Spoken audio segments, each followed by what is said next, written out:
All right, hello, good evening, and happy New Year's, travelers and adventurers, and welcome to tonight's episode of Roll for Your Lives. Happy New Year, everyone! Happy New Year!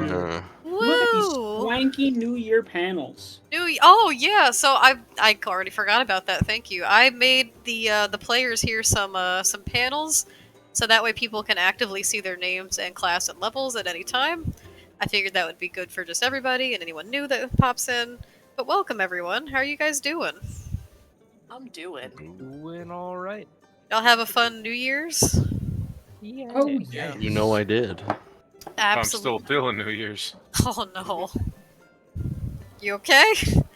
Yeah, it'll be good. Alrighty. Well. Unfortunately, I did not keep my 2023 New Year's resolution, which was to eat all of the drywall. Now, what do you mean by all of it? All of it. Like every single piece of drywall that has ever been installed in a house. Oh. Across the entire globe. By the way, do That's a we lot have a of sound drywall. check from everyone? Or from anyone? Give me a second. La la la la. Test, test, test. Let's see if we can get a little sound check going on. Also, We are good. we're good? Yes. Hell yeah. I'm also gonna throw out there, thank you everyone so much for making our D&D December so spectacular as it was. We hit 58 saving throws on that, which is crazy. But now that it's over, I've gone and re-enabled all of the standard gold piece redeems, including the potions. No. Yes. No. By the way, Don't start. It's the new No. year. Don't. Oh, yeah. My Oh, tummy. My tummy hurty. yeah. My tummy hurt. You haven't had a shot in 4 Highlight my sessions. message. It has been. Thank you for the message Did highlight. you really think I would? Did you really think I would fuck you guys up like that? I Happy would New never Year, do that. Gruta. I would never do Welcome. Hey. Bless. But I will. Oh, damn. It's coming. There it is. All right. Well, yeah, it Oh, was I have coming. to scoot that. I just noticed something that's fucked up. Hold on. But thank you for the group potion redeem. Everyone, you know what that means. Oh yeah, I've already got one here, baby. Wait, just Oh, that was a nice Burn. pop. How'd it That was go? pretty satisfying. Ladies and gentlemen, pop your bottles. Alright, I guess I gotta go I grab thought you were mine. gonna say pop your pussies. I'll be right back. Pop your pussies. I gotta go get one. Boots with the That fur. too. Yes. While they're going and getting a drink, I just want to bring up that it's ridiculous that Shoddy had the apple bottom jeans, boots with the fur, but then the next stanza, she had the I know Reeboks it. with the straps. And how can she be wearing Turn both? around and give that big booty a slap. Maybe No, they that's were what the fellas are wearing. No. It specifically said Shoddy. She It said had he, and then boots with the fur and the Reeboks with the straps? Maybe they were custom made combinations. No. It was between like boots. he got them baggy sweat pants or whatever. I'm reading Reeboks the with the lyric- strap, with the Yeah, strap. yeah, Turn shorty got around low, and low, give low. That big booty a slap. Yeah, he's right. It says the lyrics themselves are them baggy sweatpants and the Reeboks with the strap. She turned around and gave that. Yeah, so booty a clearly they're smack. talking about the Hey. same Shoddy Wait, that had what them if- apple bottom She was jeans. What so if- many different things What if they on. were Wow. a centaur and they had Oh my boots god, with you're fur in the right. front That's and what it is. Reeboks with the That's why strap they in the wrote that back? song. I You're am First right. of all- back with my potion. First of all, I think it's ridiculous that Shoddy, being a centaur, would have two different pairs of pants on and two different pairs of shoes. What's happening? Listen, it's hard to find things. We're you know, debating in, something. My God, That's here's it. what T-Pain described it as. So, when T-Pain was asked why the girls in the chorus was wearing two outfits, he explained it as, the first girl is dressed how Flo Rida likes. Second girl is dressed how I like. Flo likes a classy lady. I like a lazy expletive. Lazy expletive. What? Wait, no, hold on. A classy lady said- that wears the apple bottom jeans and boots with the fur, that's a classy lady? Yeah, maybe apparently it is. baggy Look at sweatpants that and fur. Reeboks Let me is tell you lazy. something. When I wear apple bottom jeans and boots with the fur, no one's calling me classy. No one's calling me classy. Actually, I get Maybe people they should. generally Today, and I people had to generally back say off. you need to get the fuck out of this Home Depot. Take your Get out of potion, this Home Audrin. Depot. Okay. All right. I don't So know. If to it's bring him right in now, the maybe new we should- year. Uh-huh. Cheers, friend. Okay, I just got mine. Cheers. Cheers, everyone. Happy New Year. Happy New Year. Yes, to you. Cheers. First drink of the new year. Hold And on, last, still because I pouring. put essence of nightshade in it. Ooh, that actually sounds pretty good, Derek. It has a Hey, subtle flavor to it, I will say. a little sour. God, we need to pick up more rum. This is unacceptable. I am thought out you were of, about to say we need to pick up more Nightshade. Yes, more nightshade. More nightshade, more rum. It's very easy to grow. Alright, here we go. We used grew to at have it Remco. actually at our college. I don't have any liquors, but I will indulge another way. Quick, drink all the stuff under the sink. Tips for summer: drink all your shampoo. Oh, now that does sound nice. Ooh. Why just for summer though? Because Yeah, it's why- a why summer limit yourself? pastime. Yeah. I drink Everyone my knows you shampoo can't year-round. be. You cannot be shitting suds in the winter. Also, if you look at it, most Hey, Zacher. most Hey. shampoos are more flavored for like summer drinks. It's if you true. know what I mean. You've got like They tend to be tropical breeze. You fruity. got fresh linens. You got fucking. Oh, you know, we're just coconut. talking about drinking the shampoo for summer. I'm going to look up winter shampoo flavors, and yes, flavors is intentional. What about You gonna inspiration? pour yourself a flight? Yeah. Yeah. So how about all that, huh? On a completely different note, does anyone notice anything different with the stream today? Yeah, Perhaps the with some nameplates. little plates Well, under. nameplates. We got nameplates, and that's just a very small addition that I've worked on so far of trying to spruce up our stream layout a little bit. Something I would like to do is just keep that ball rolling, just make everything nicer for us all. So keep your eyes out on more updates coming in the near future. I'm also trying to spruce up the stream layout. I'm working on adding a tree in there. Oh. Get He it? planted it. It's a spruce. I'm sprucing up the. Okay. Oh, I get it. Aw, hi. Hello. Hello. You Hello? made numbers leave again. That's like the third time tonight. Stop it. So, just really quick before we get into session, I just want to go over something really quick with you guys. I want to talk about, really quick, what has happened within the last 24 hours of in-game time, Oh, which has yeah. taken, I think, at least 3 or 4 different sessions. A lot's happened. So in Yeah. the last 24 hours of y'all's, like, in-game day, the group met and recruited Aurora. Yep. Y'all explored the Terrace of Devotion on the other side of town. You guys met with Galloway.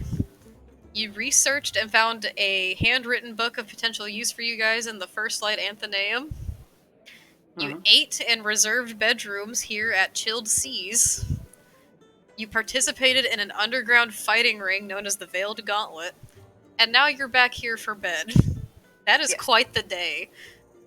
We've Mhm. been very busy. So busy, in fact, I think that we should go to a spa in the next in-game day. The and spend spa the that entire gives us day level relaxing. 7. Exactly. Level 7 spa? Yes. Yeah. Yes, level 7 spa. You never heard of them? I'll do They're some all the research into that. rage. Is that a barbarian joke? All the rage. Yes.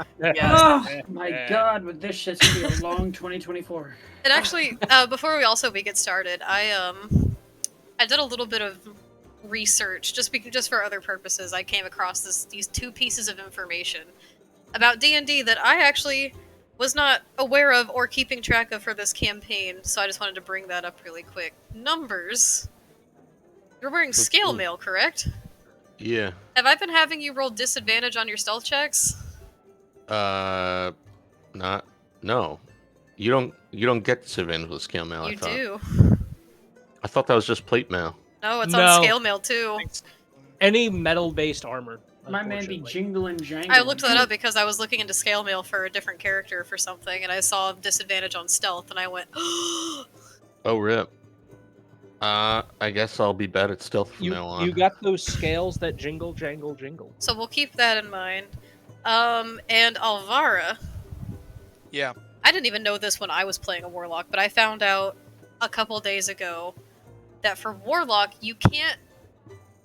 When you cast you have only a couple spell slots, but when you cast a spell, you have to cast it at like the max level of slot you have. Yeah, you do. You get it at the best level that is you have access to. I did not know that was a thing. I got Yeah, it's part of what scales it's part of what that makes it jingle, okay jingle, jingle. compared to the other Jingle, caster. jangle. I mean, it makes sense in terms of keeping them powered enough, but I didn't even realize that. So those are just two things I guess that we can keep track of. Yeah, I've been keeping tabs on that personally, but So, no. oh yeah, I forgot we had a group potion rollover from last time, and I think it was supposed to be for Aurora. It was. So there you go. You got another one to look forward to. Do we do it now? It's been a rough. It's been a rough month for me. We could do it now. It just started today. Or it was a rough December. But now Oh, it's okay. January, and that means And I we have can continue to and be I have alcoholics. a tummy. It's a new month. It's a new My year. tummy's been gurgling. So is this another potion? It was only, I think, we all took it. It's just I think Aurora still needed theirs. We'll do it next time. I okay. swear. I'll take 2 even. I'll just Okay. take yours now. Yeah, someone else can. Oh, I would do that for you. Make And sure now you I'm jingle. going to. Thank you. For immersion, you need to jingle as you take your. Wait. That was the one that we all saved for today. That's right. Zachary reminded me. Isn't that the one that we all do? Didn't we roll one at the Do very we? end and we were like, save it for right. D&D? You are so Oh yeah, right. we did. We did. It is Yeah. a group Yeah, I laugh. think we did because I was like, oh, Found you for save it. reminding her. Okay. Someone's got to keep me on track. I don't remember this shit. Okay, here we go. All right. Well, it's a good thing I still have some we over have here. another one. Yeah. Another. Well, you know what? Just keep that one. Just You're do good, that numbers. You're good. That's you just fine. Did one. one. Cheers, everyone. Cheers. Cheers. The hooch got me going like the Pillsbury Doughboy. Got you going like, whoo. Okay. So, to recap inspiration so we can get going here, we had lots of votes for player inspiration. There was lots of discussion, but they all pointed to one person at the end of the day, and that was Aurora. Woo. Congratulations on winning your championship match. Take your point of inspiration for the session. Congrats. Okay, thank you. And then community inspiration was voted on over in our Discord server, which we do every week. We take a poll. And the community voted to give it to Humi. Yeah. Record-shattering results as Yeah, well. that was crazy. Yeah, you had Oh the my most gosh. votes that a single person has ever had for player inspiration. So congrats, Humi. How Aw, many? I love you guys. Oh, Thank you. And we had a rollover from last session since Numbers was not with us and they were not able to use their point of inspiration they had earned. Oh, You get to keep it for this session. yay! So there you go. I completely forgot I had that. So, all that being said, shall we get into the session with a recap? Is there any? I have a Shall- question then. Is Yeah. there any difference? Is there any reason not to do plate mail then? If scale mail is also disadvantage on stealth? Well, it's expensive. Playmail's It's expensive. Plate mail is very expensive. That's Also, the you're only. capped Prohibitively. at like the usable dexterity that you have in plate mail. It's capped at like a +1 bonus to all dexterity checks. Also, isn't there like carrying capacity rules too, technically? Not that anyone plays with this. I think there technically is, but I've never You kept can track just of it. assume we're all over encumbered at all times. We never run anywhere. Yeah, it's Every like 10 1,500 goes gold one pound. pieces just for plate mail. It's insane. Yeah. Wow. There was like plate mail for 200 gold at the North Winds. That was only the chest piece, I think. It was like half plate. Yeah, it was only a chess piece. You gotta collect them all like Exodia or some shit. You gotta get all the Yeah. pieces, and they're all scattered around the realm. Chest piece of the forbidden one. So, shall we get the recap a-going? Yeah. If you Yeah, all are let's ready to roll. Cap it up. Let's recap it up. So, session 29. Audrin attempted to approach Adeline and lingered nearby as she recovered, and he engaged in a conversation with Tyros. Contemporaneously, Humi approached the announcer, Euron, and was granted permission to announce Aurora's entrance. After a round of placing bets, the current champion took the ring, wearing scale armor and brandishing 2 long swords. Laucian entered the arena. As Humi enacted his charming but booming introduction, Aurora jumped into the fray. It was a fierce bout, with competitors who were facing each other in a slashing duel. The Clash of the Titans involved bloodied metal and pommel bashing in a closely contested match in which Aurora was victorious and became the new champion of the Veiled Gauntlet. Yay. Yay! Following the match, as everyone collected themselves, Humi went over to collect information that was wagered previously before with another patron. After shifting in front of them, Humi attempted to... I feel like I read that line way too often. After shifting in front of them, Humi attempted to persuade them to divulge additional information and do some investigative work on the party's behalf. The mysterious group, and specifically their leader, Dane Cromwell, were persuaded, but he requested a night to think on it and gather information. As the rest of the party looked on, Avara noticed Dane had been wearing a red-cut gem necklace similar to the crest of one of the families of Balradin, which we've now learned is the Cromwell family. Audrin then threatened Adelaine for any information on two individuals, Egard Kanan and Bailey Moran, before returning to the party. Only Humi observed the true emotions of the interaction. As the party left the Mausoleum/Fight Club to return to the inn for the night, Audrin observed a dark-cloaked figure with gray hair scamper off into an alley.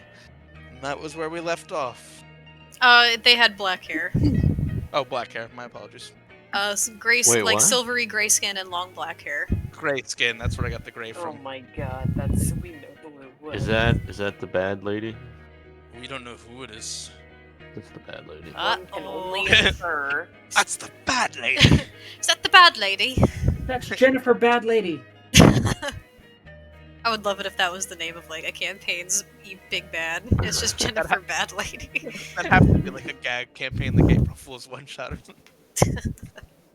So, when we last left our heroes, everyone had expended themselves quite a bit at the Veiled Gauntlet, and after a brisk walk through the night that had then turned cold, the skies turning gray with not a single star to be seen, as it seems a bit of a snow front has begun to move in. Everyone has made their way back to Chilled Seas and designated which rooms they will be taking for the evening. Now, before you guys take your rest, is there anything you guys would like to do before bed? Yeah, real quick, I'm gonna do my nightly routine of setting up a thread and a bell in front of the door. Alright. Mina is going to make a small nest in the corner of the room. As she do. Aurora's going to absolutely clock. Oh no! Wait! Oh, not yet. She will not. Humi is going to just tap Aurora and look over at Mina. Hey, can we do a spell really quick? What kind of spell? Umi says Well- as they're just like knocked out cold in this bed. Oh yeah. Wait. What? Oh, Get where am yourself I? up, Humi. Oh yes. What? Get yourself together, Humi! So, I think I have a way of avoiding another Miss Donnie situation. I mean, of course, we'll need 300 gold still, but I think I might be able to revivify people. But I need help with the spell. So, do you mind just like sitting in circle for me? We're gonna do a little seance. I don't really know what you need me to do, but I can try. Perfect. All right. And Zach, really? Oh no! Oh my god. You're Sorry to only interrupt the doing moment. oh I no. You're thought it only was a doing good that- time, like before the seance. You're only doing that shit because you know you don't have any liquor. Oh, thank you for the group potion redeem. I think I'm just I gonna meant- chug the rest of this Merlot I You're- have next okay. to I me. may have a couple drops of bourbon. Let me go see. I'll take a shot if I do. Some drops. Whoa! You're redeeming group potions, but you don't even have a group She's got something potion else. to take? No, this is Ay, ay, ay. unacceptable. This is Okay. unacceptable. Yours should roll over to the next session. You got me in that. Actually, that'd I be guess good. I'll pour. Alright, let me Should write that should down. Should I open a can of something, or should I pour another something rather? Open a can. Get it. Wait, we haven't had our ASMR. Oh yeah, okay. Oh, here you that's go. true. True. Ready? First of the year. I'm just gonna down the rest of this Merlot. This is gonna be rough. Sorry. Hell yeah. Wait, I'm looking for Ooh. the angry BB emote. Why can't I find it? Oh, I don't. That's Well, that crispy. explains it. That's crisp. That do be kind of crisp though. I don't think we have that one available in Twitch anymore. It is on Discord, but we had to make some sacrifices to allow for y'all's other emotes. Oh, okay. This All is right. a blueberry and black currant mead. Ooh. That sounds delicious. Where did you get that? And can you send some through Discord to me? Just like Yeah, pour it into your microphone. I just went to the alcohol center down the road that has like only fancy things. Like you can't find like a red Budweiser there, but you can find like, you know, eclectic such Some and such. specialty things. Yeah, so they had a little. It's like cans of mead. I don't know. It's got a jazzy looking guy on it playing the guitar. I like love a that. jazzy looking guy. Featured Cheers, in the beach bottle. everyone. Cheers. I did Cheers. have a little bit of bullet bourbon left to drink a shot glass, kind of a double shot. So, Double shot. There you go. That's what I'm talking about, Alvara. You take that double shot. I'm gonna double shot you in the freaking face. I Bro. wish someone would. Now let's keep going. That Yes, sounded yes. oddly dirty. I did not mean for that to be dirty. I know. I saw you. I heard you stuttering, and I was like, "Yeah, it came out dirty." I'm like, wait a He minute. caught it Not mid sentence Not like and that. Not like realized. that.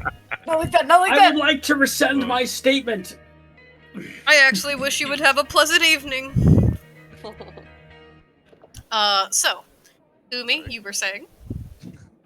So if you guys agree to it, it's going to be an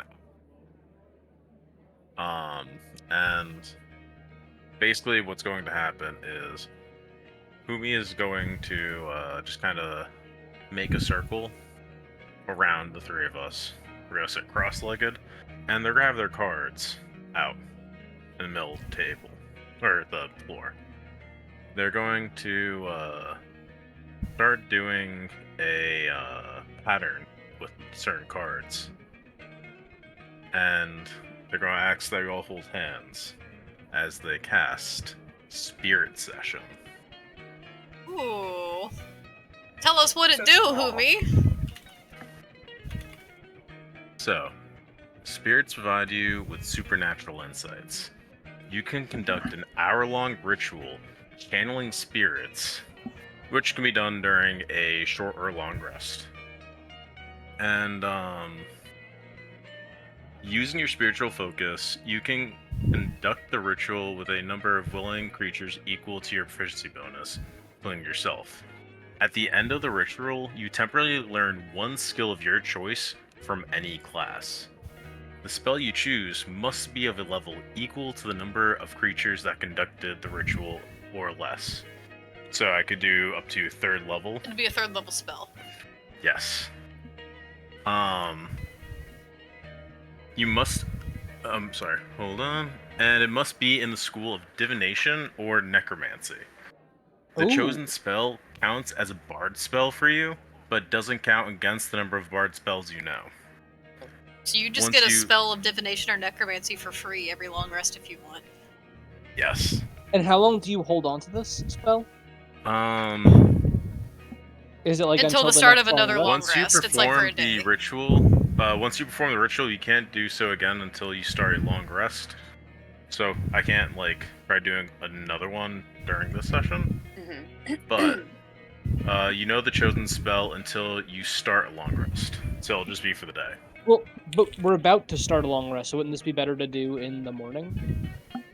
Because otherwise. No, it'd be for that. Oh, no, it would since count it's until the starting next in long the- rest. Oh, okay. Yeah. So do you guys engage with Humi's proposal? Sure, I engage in consent. Humi can have You that. consent? Yes. Hell yeah. Excellent. I'm not really sure what you need me to do, but I'll give it a try. Hey Vox Leviathan.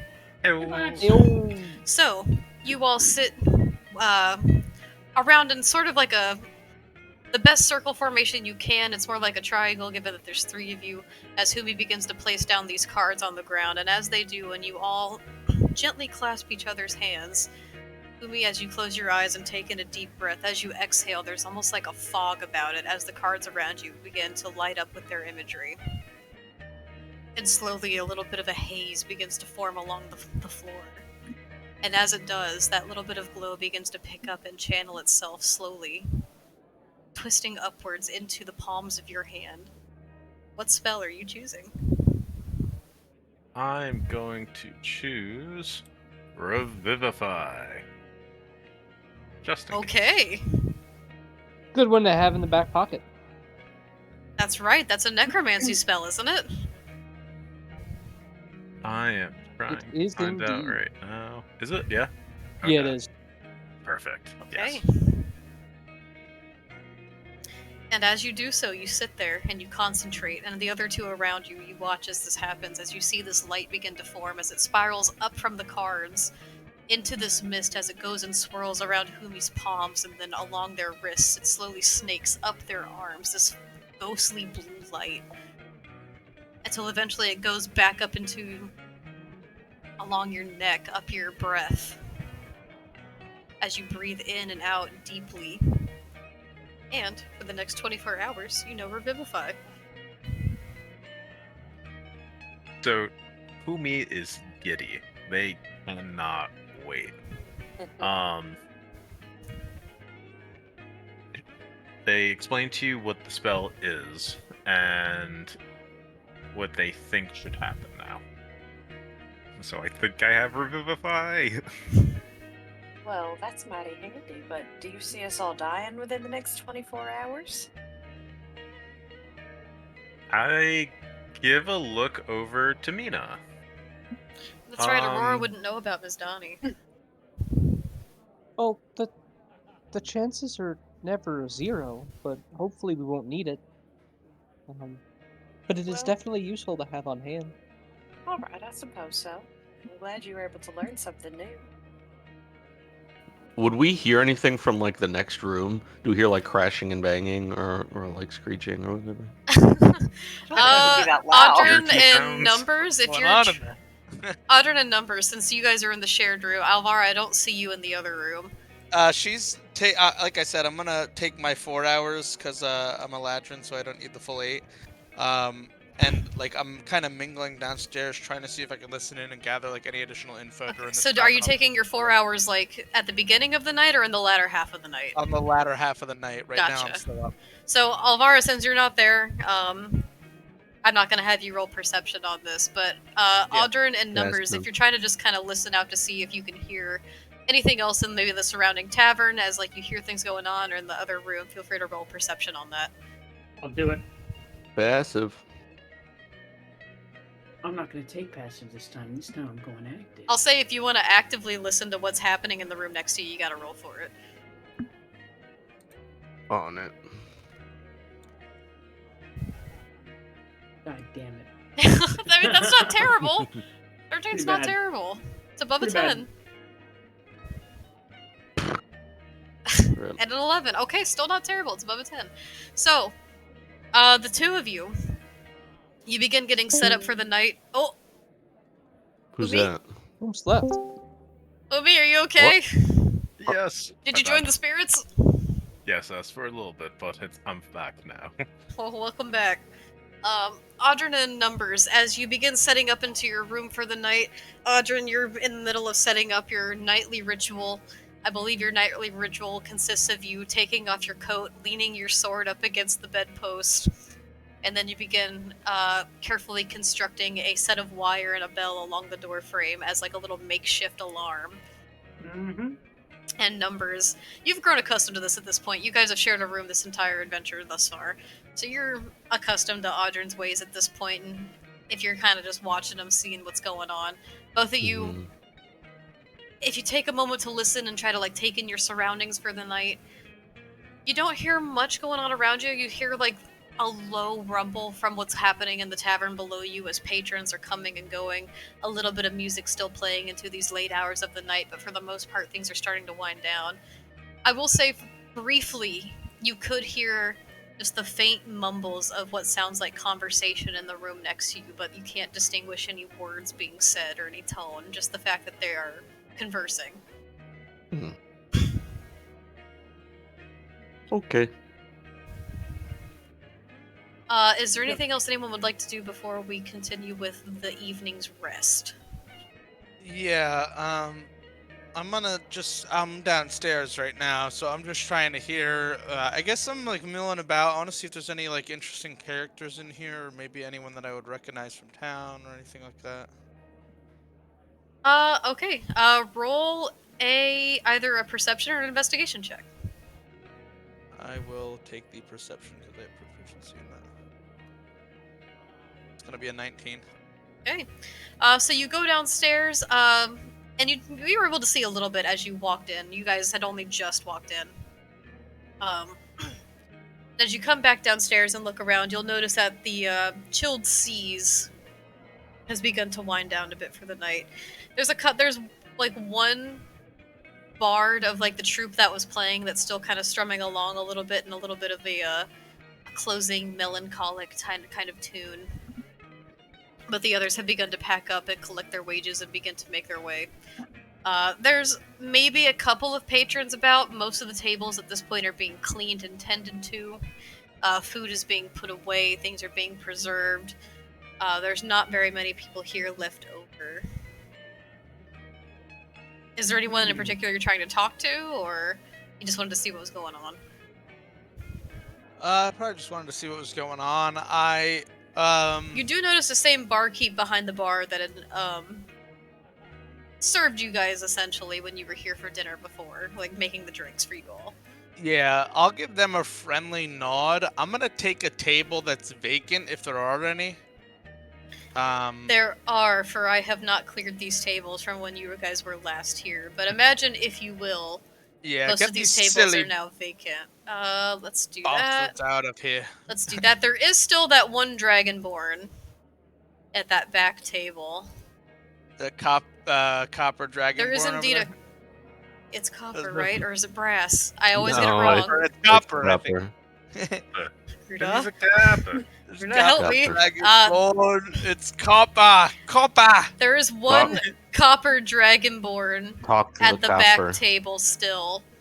But for the most part, there might be like one or two other people still being served here, but it's in the late hours at this point. It's around 11 or midnight.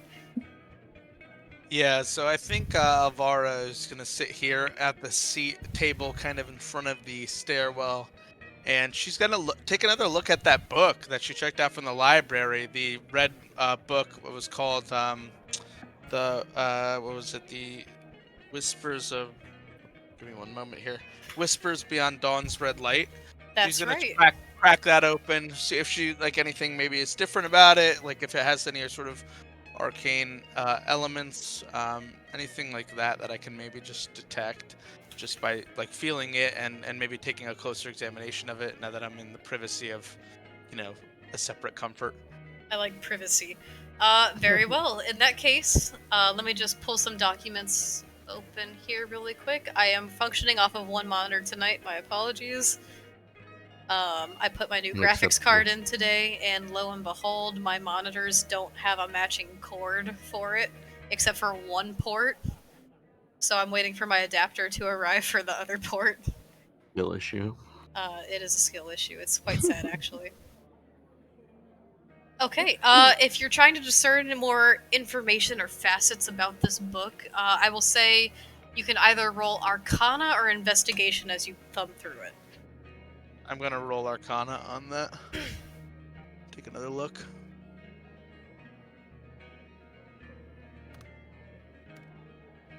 That got stuck on the table. Hold on, where did that go? It's a 7. A 7. Okay. So with a 7, you begin to thumb through it as you did before, taking in a lot of the elements about this book, and as you noticed before, it's still written in a language that you don't quite understand. You can make out, you recognize some of the symbology within it, like some of the just, I don't want to say universal, but some of the more, I guess, influential or used symbology throughout the time period, when it comes to magic and their glyphs. And you do, as before, you still recognize a little bit of it. but the actual words and language that's being written here, the way it's constructed along the different pages, it's hard to pick up and discern. With an Do I still? Sorry. Oh no, I was just gonna say, with an Arcana check, you do still get an inkling that there's a little bit something more to this book, but it's just a little bit past your reach at the moment. You're not quite sure. Okay. Yeah, I was just gonna ask if I still felt like some sort of draw to it. You do feel This a draw book- to this book. In fact, you still don't necessarily want to put it down. You don't really feel confident enough to leave it unattended anywhere. Like, this is something you would like to have on your person. I don't want to like turn into fucking Gollum over here. Like the ring. All right, yeah, that's fine. I think I'll just continue poring over it for a couple hours and keep an eye on the door too. I think Avara's still, because they've been in the city for so long, and just because of her own personal history, there's a little bit of apprehension that, you know, I want to be careful here. So I think she still would have like maybe an eye on the door, almost like she's keeping watch in a sense, while also kind of looking at the contents of this book at the same time. Sure. And I think you're that'll- gonna be down here for like the remainder, like the first 4 hours of the night, right? She's here for the first 4 hours of the night, then she goes back up and it's a semi-conscious state of meditation for another 4, yeah. Okay. Easily enough. Is there anything else anyone else would like to do before we jump into the rest? And by rest, I mean like your long rest. I have a question for Alvara, out of character. Yeah. Do you interact with Shift at all? Oh yeah. Yeah, Shift is I sharing said a room with you. I said when I was in the room with him, I gave him a little pat and let him take the bed. Gotcha. He has taken, indeed, one of the 2 beds. He is curled up quite content. Alvara is polite to Shift, of course. And I think if he's sleeping though, I'm not gonna bother him. I When will I get put up him there. in a sleeping position. Oh, okay. That's more belly up Oh. than I wanted it to be, but it works. no, Shift! Shift has gone belly up. He is floating. All right. Is there anything else anyone would like to do before we jump into the resting? Mommy? Okay. So, Oh, and sorry, just to be clear, Sure. I and so we have it on stream. I also was able to discern that the family that whom he was talking to earlier, based upon the red gem adornment, was the Cromwell family, correct? yeah, actually, really quick for me, just roll an investigation check to determine how much information you're able to gather before, like, the place officially, like, wraps up for the night. Sure. That's gonna be a dirty 20, or a flaccid 20, That's as we call it. That's indeed, as Mina has coined, a flaccid 20. Can we get some flaccid 20s in the chat, unfortunately. Are we really carrying this over into the new year? No. Yes. I feel It's too late we to stop. have It is to. too late to stop. That is the problem. We have adopted the turn of phrase, and now we must stand with it. Yeah. If you're you right. wanted to stop this, we would have had to stop at session 1. I'm sorry. When you made an emote, it was too late. Yeah, when I drew like a squishy 20, that's when it became too late.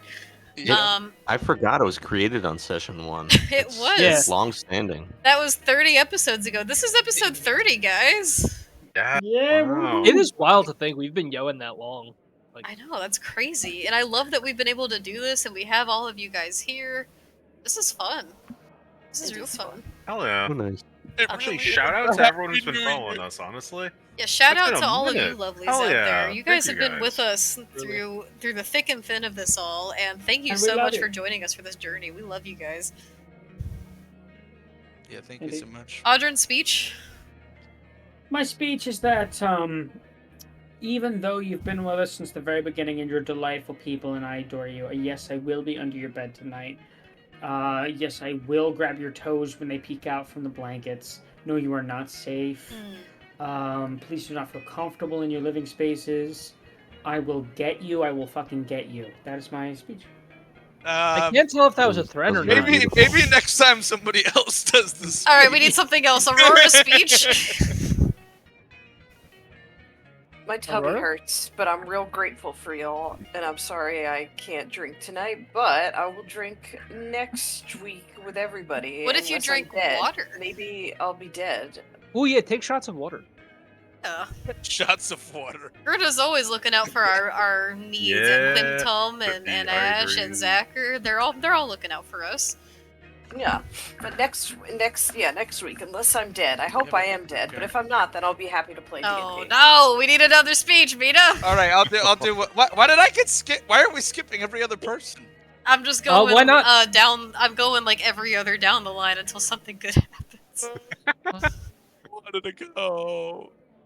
Need a speech? Thank you. And thank you. Thank you. That is all. Alvara's speech. Now we are gathered here today in an august assembly of individuals who I think, when I think about Twitch, the first thing that comes to mind is community. And in more serious note, no, it really has been an awesome session so far. This is like the furthest I've personally gotten into a D&D campaign. I did one 1 to 5 with Audrey DMing before, and everything else has been like 2 or 3 sessions. So it's really awesome to just be a part of this experience, and I'm just grateful to everybody here in the party, and also to everybody tuning in, because you've made this experience a lot more immersive and enjoyable than it otherwise would have been. So, we hope you keep watching. We hope we keep exciting you, hopefully. And thank you all so much. Yeah, just everybody here. See, now that's And a one nice more one. thing. Poop. That was perfect. Power word poop. Yes. Yeah. Who me We speech? just looked at the chat. Well, I want to say thank you, everybody, because, honestly, this has been hella fun. Also, it's been fun interacting with y'all. I love the counting. So much fun. You do love the counting. I I love do. accidentally ruining the counting. I It's know been, one of. cool. Sorry, go ahead. Oh, sorry. Yeah, no. It's been cool getting to know everyone, and honestly, I hope we have a great year going forward. Fuck yeah. Oh yeah. Numbers speech. Just pretend I said something like what Alvara said, which was, very well articulated. But yeah, it's been really fun. Playing and interacting with the audience too. We're very grateful We for each other and for you, dear viewer. I agree. Thank you so much, everyone. We love y'all to the bottom, with the bottoms of our hearts, and the tops, and the fullness of it. I don't know why I went right to the bottoms. Just We it's love the you ass. guys. of It's the just the heart. ass of the heart. I'm sorry. Love you I guys know as that much as one of you Audrey got- likes to poop. Oh, in man, Winter's bed. I had an internet spike there or something, because all I heard was and then it just trailed off. Yeah. You know. Yeah, you know. You're I'm like, just- and then it No. was just like da da da. Oh, there's a sick Copper Dragonborn mini. That's awesome, Gruda. Oh, what? Yeah. Oh, that's sick. I love it. He looks so good. Wait, which Hero one is this Forge. one? In the discussion Discussion- tab for our discussion tavern tab, patrons, yeah. which, if anyone Oh. doesn't know, the tavern patrons tab is only accessible to our tavern patrons who are our Twitch subscribers. So thank you so much, everyone. And if you have a sub, please say something in the Discord if you're not marked as a sub, because sometimes it's hard to keep track of all of the ones that go around, especially when they get gifted. So, if you have one and you're not marked as a patron, please tell me. I will fix that immediately. Our patrons. Our patrons. I turned into the count. So, as everyone begins to wind down for their night, you all begin to take your rests. Yes. Yeah, presuming the 4 hours has elapsed, yes. Sure. So we will do the 4 hours you spent downstairs thumbing through the book, keeping an eye on the door, and making small conversation with what staff does remain, to both keep eye on the place and clean up and prep for the next coming day. Really quick, Alvara, make a wisdom saving throw for me. Saving throw? Okay. Saving throw. Yes, ma'am. Luckily, I do have a little bit of proficiency in wisdom saving throws. 18. Okay. Just good to know. What, is this book gonna turn me insane? What the fuck is going on? That's just good to know. And 18 is good. 18 is good. Okay, so everyone, we will begin tonight's rest. And allow me to change the ambiance as the mood will now change. You all begin to make your way into the beds, and while they're not the most fabulous rooms you've ever stayed in, they are quite funny in how nautical they are themed. There's just like little decor that doesn't necessarily make sense, but just kind of ties into it all. Like there's little mini ship wheels, there's just bits of rope strung like garland. There's the windows kind of shape themselves to almost look like portholes. There's this lovely tapestry that I'm staring at. There is a lovely tapestry that's just hanging there, and in every single one of the rooms, there's a lovely tapestry with different imagery. But this, if you haven't noticed by now, this chilled seas it's got quite a theme, and it's not subtle about it. In fact, it's what some might call tacky, in the best way possible. But as you all begin to wind down and settle into your accommodations for the evening, and begin to rest, sleep does surely find each and one of you all with much events to think about from the day before on your minds. And dreams begin to make its way. What? Give me 1 minute.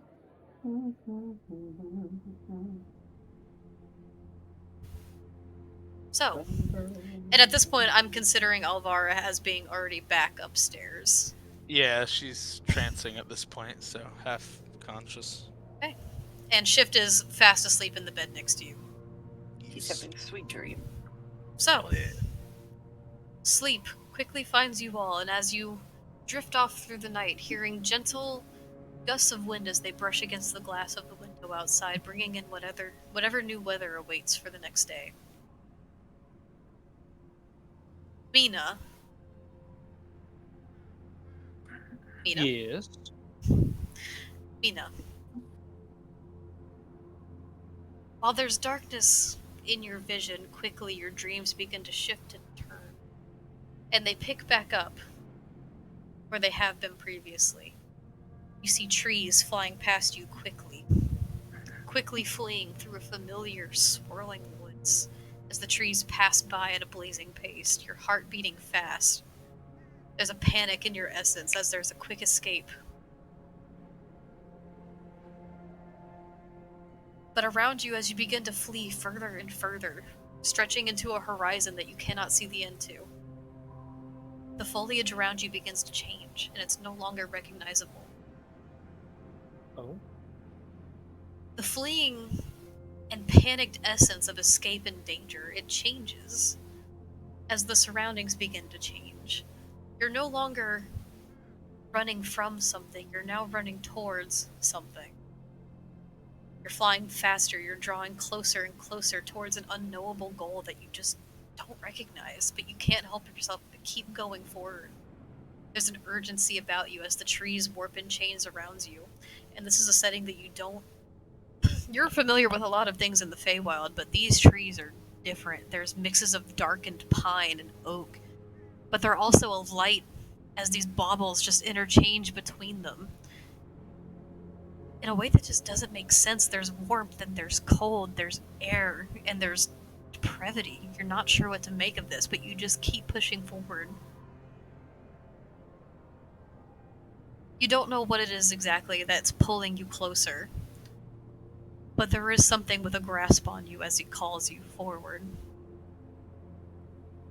As you glance around yourself, looking for some form of direction or purpose, you glance upwards, trying to find some form of bearing in this unfamiliar setting, and you're met with a clear night sky that's being lit by bright shining stars.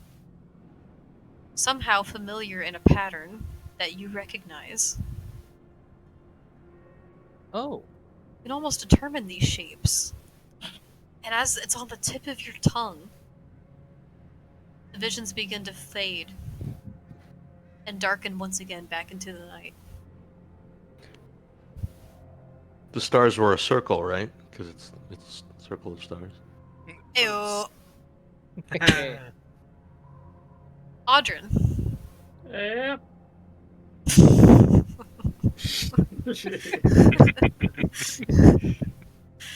Give me the kooky fucking dream. Let's go. How many potions have you had? Yep. Alrighty, Audrin.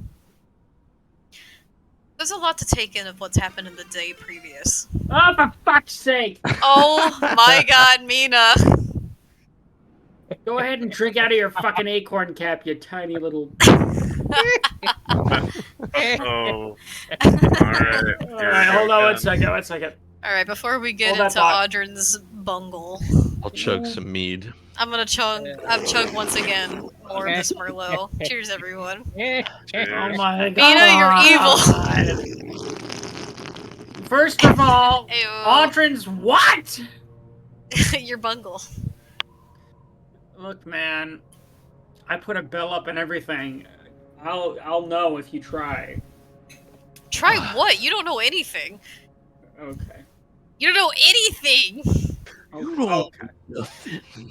Nothing means I don't know nothing, nothing. man. I got you for 3 minutes, Audrin. You don't got nothing. That's 3 minutes of dream time.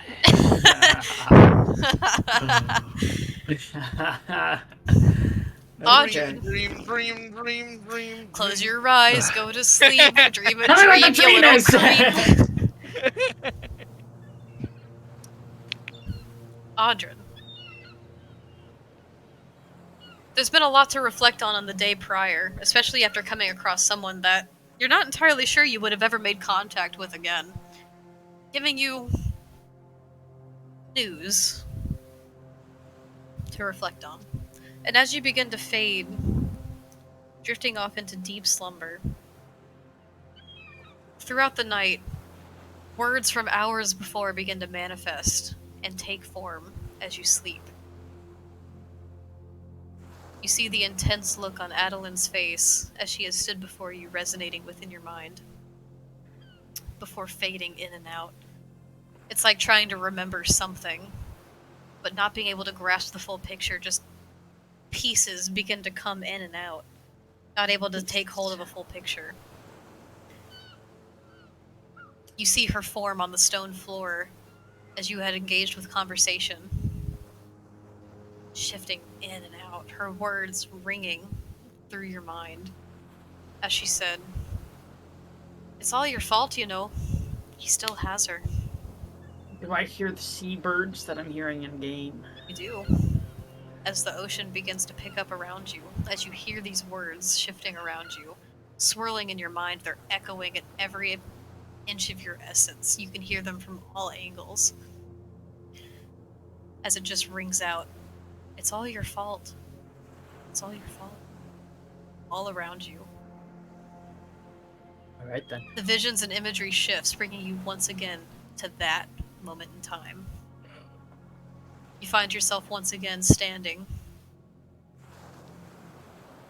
upon a wooden ship.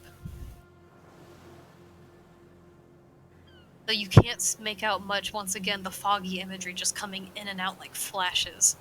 You hear the sounds of splintering wood as you feel the shake beneath your feet.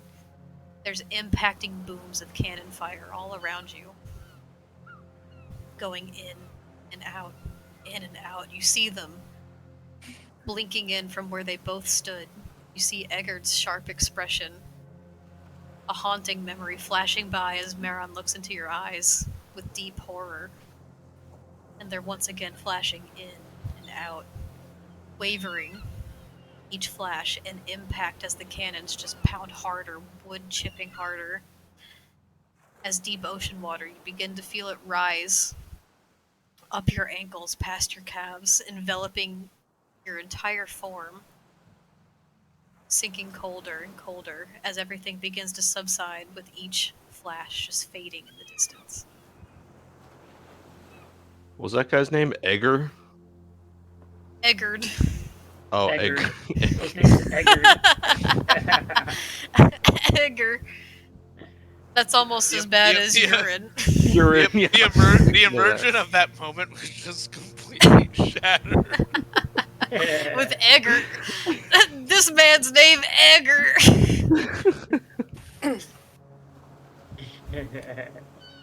Numbers. Oh, that's me.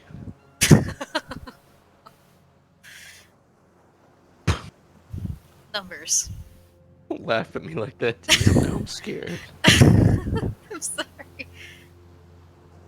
I just find it adorable, that's all. It's the, oh, that's me! Oh. Numbers. Sleep does find you as well.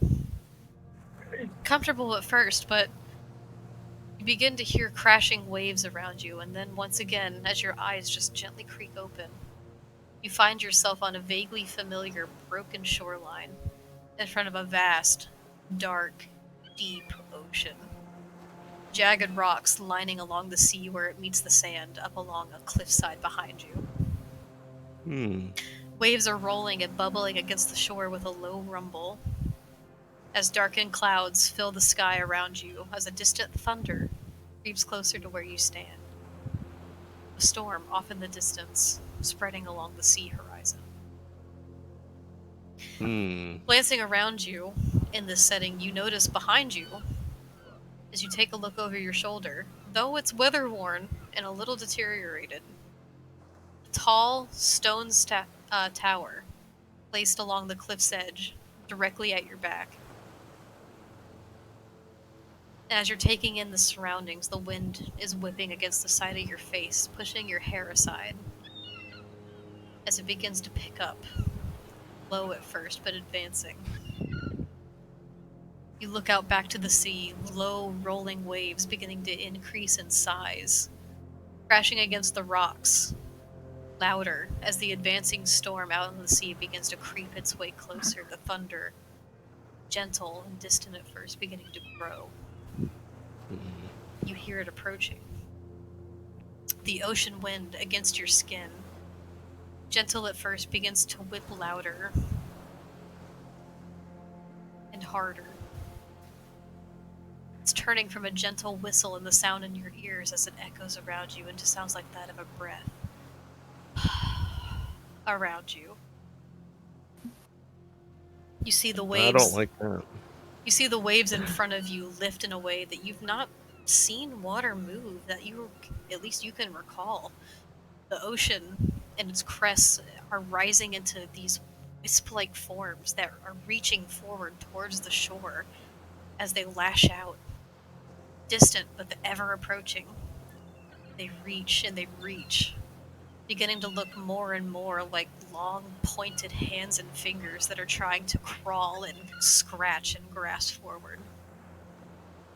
The wind is continuing as it whips against your skin, almost pushing you back into gale-like force at this point, the thunder on the distant shore growing louder as you see the rainfall that's up upon the ocean begin to push forward. These foamy, wispy, hand-like shapes beginning to dig their nails into the sand as they're trying to crawl forward. And that breathy wind into your ears, you hear deepen into a voice that just says,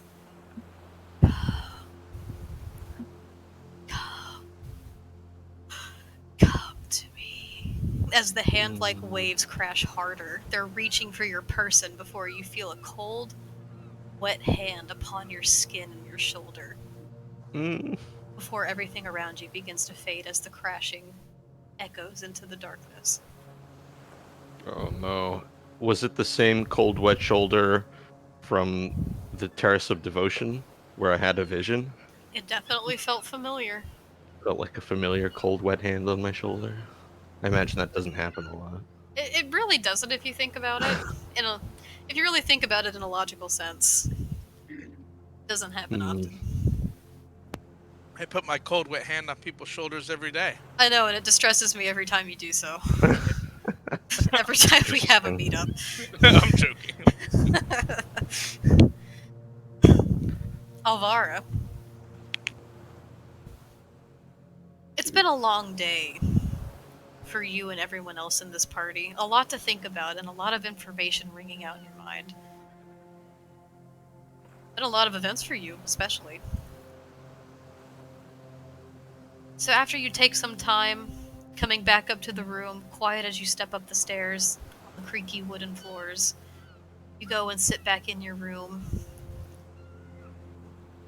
readying yourself for your nightly meditation as you're accustomed to. Shift briefly raising his head up to greet you as he kind of just wags his tail and it slaps against the fabric of the bed next to you as he's just completely sprawled out, taking that whole bed. I'll give him a little pet, given that he is awake before taking my own. He gives you a little bit of a pant and a little lick on your palm as his tail just kind of slaps along the fabric, making a little thud, before he once again just kind of does that big, stretchy... It curls back on his back and he's once again just out cold, taking a big nap. He's also had a bit of an adventure today. It's not every day you take your dog into an underground fighting pit.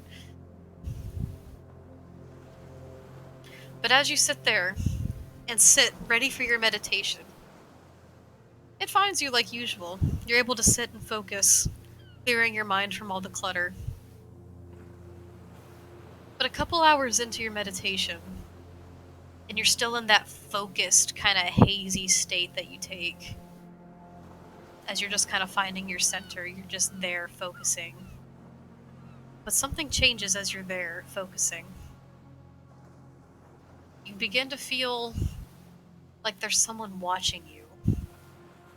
Almost as if they're standing right next to you. And it's a little unsettling at first. You're not used to feeling like there's anyone just staring directly at you while you're in the middle of your rest. The thing that makes you take notice of this feeling, give it a little more stock, is the fact that eventually you hear, as you're sitting there, a low rumble in Shift's throat. A low growl. It's quiet. It's not quite a full-on aggression, but it's enough for him to take notice of something. And try to break out of your concentration, your mind and your body still surrounded in that foggy kind of sluggish state when you're interrupted mid-focus. You slowly crack your eyes open to assess your surroundings before noticing a shadowed, hooded figure standing in the corner of your room. Their focus appears to be elsewhere. They're taking in the surroundings of your room, taking in the furniture and the decor, just kind of looking around, not even looking at you. Their back is to you, but you do see them standing before you. And it's unsure at first whether if this is some kind of hallucination, or if this is... I'm not even sure if this is real or what's happening, but you hear their voice, quiet but clear, say, with their back to you still, "I have not known you long enough to properly make this judgment, so forgive me if this is presumptuous. However, I believe you to be a logical person capable of reflection and reason. Would you be willing to lend me a moment of discussion?" I'm gonna prepare a spell, just Eldritch, and I'm just gonna ask, before I play any sort of games with you, who are you and what are you doing in my room? The figure that's standing in the corner, it's hard to make out any shape about them. They're just almost a suggestion of a form, as you just see this dark, black, hooded figure, but they gently turn, and you see, through this foggy haze, still trying to fully snap yourself to attention, same silvery gray skin and long black curls that fall past the waist, as you are turned and greeted by what looks like Arania. Corner of your room. No fucking way. And she says, "I don't believe we need introduction. I merely just wish to talk. Holy shit. Okay. You all left did in not- such a hurry, I feel like I didn't get a proper chance to fully explain any kind of situation or what was happening. And I wish to talk.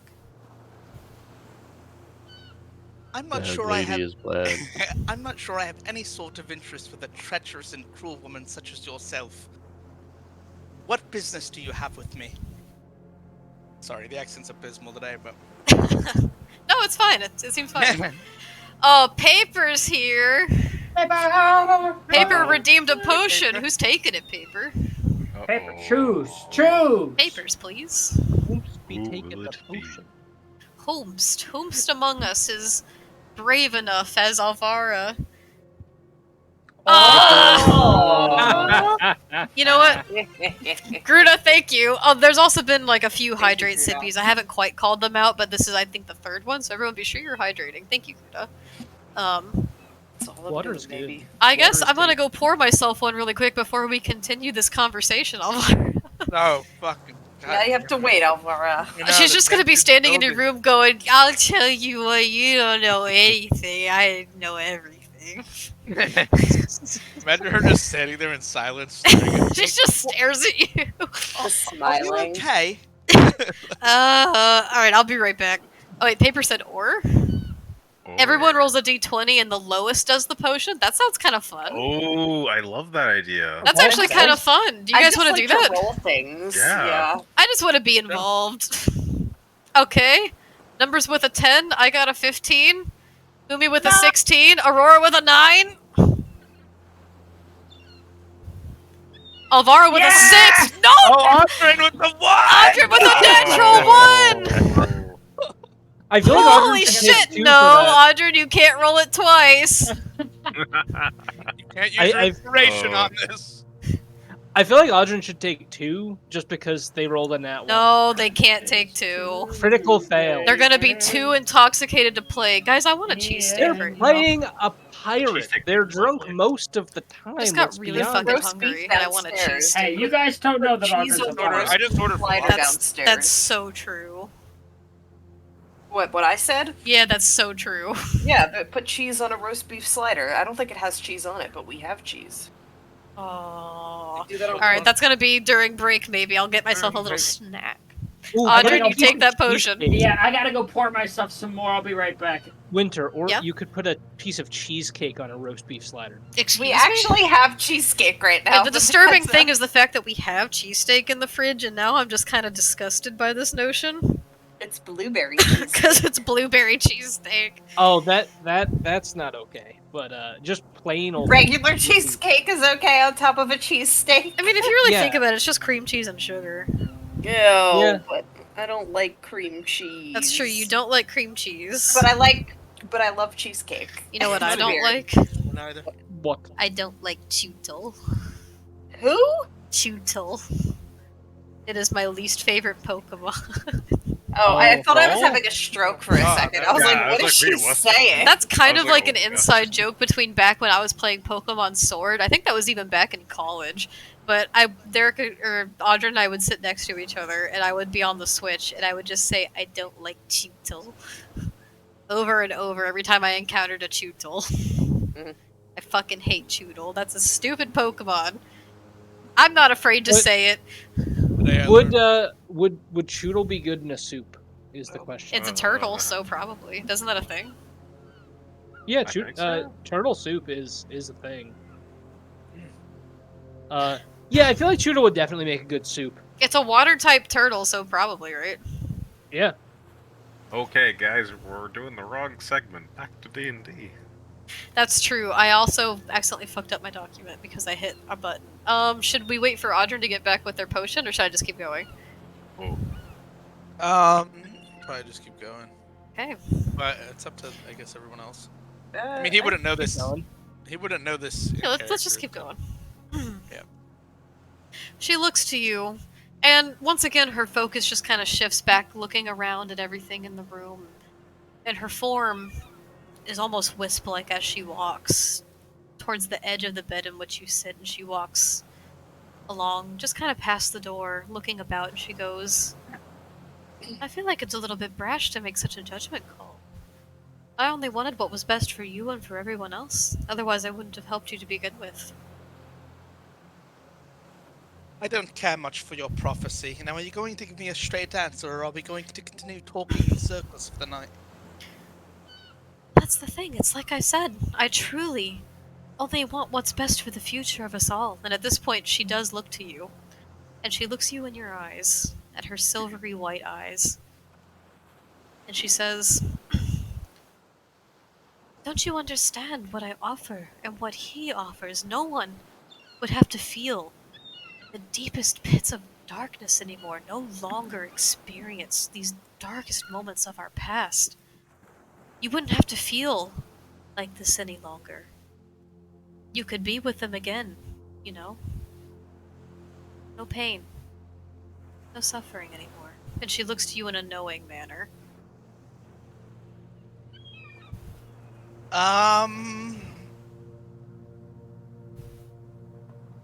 Okay. I truly What's it- believe this all what- to be what- quite possibly the Yeah. greatest gift in this realm. To no longer hurt or endure it all, but just to finally be. You wouldn't have to worry about any lingering debts, as it were, or deeds to be done at the behest of others. They would no longer be in control, and you could have your own destiny back. No strings attached. Wouldn't you agree that that would be the best for us all, to be with your loved ones? To be with those you know?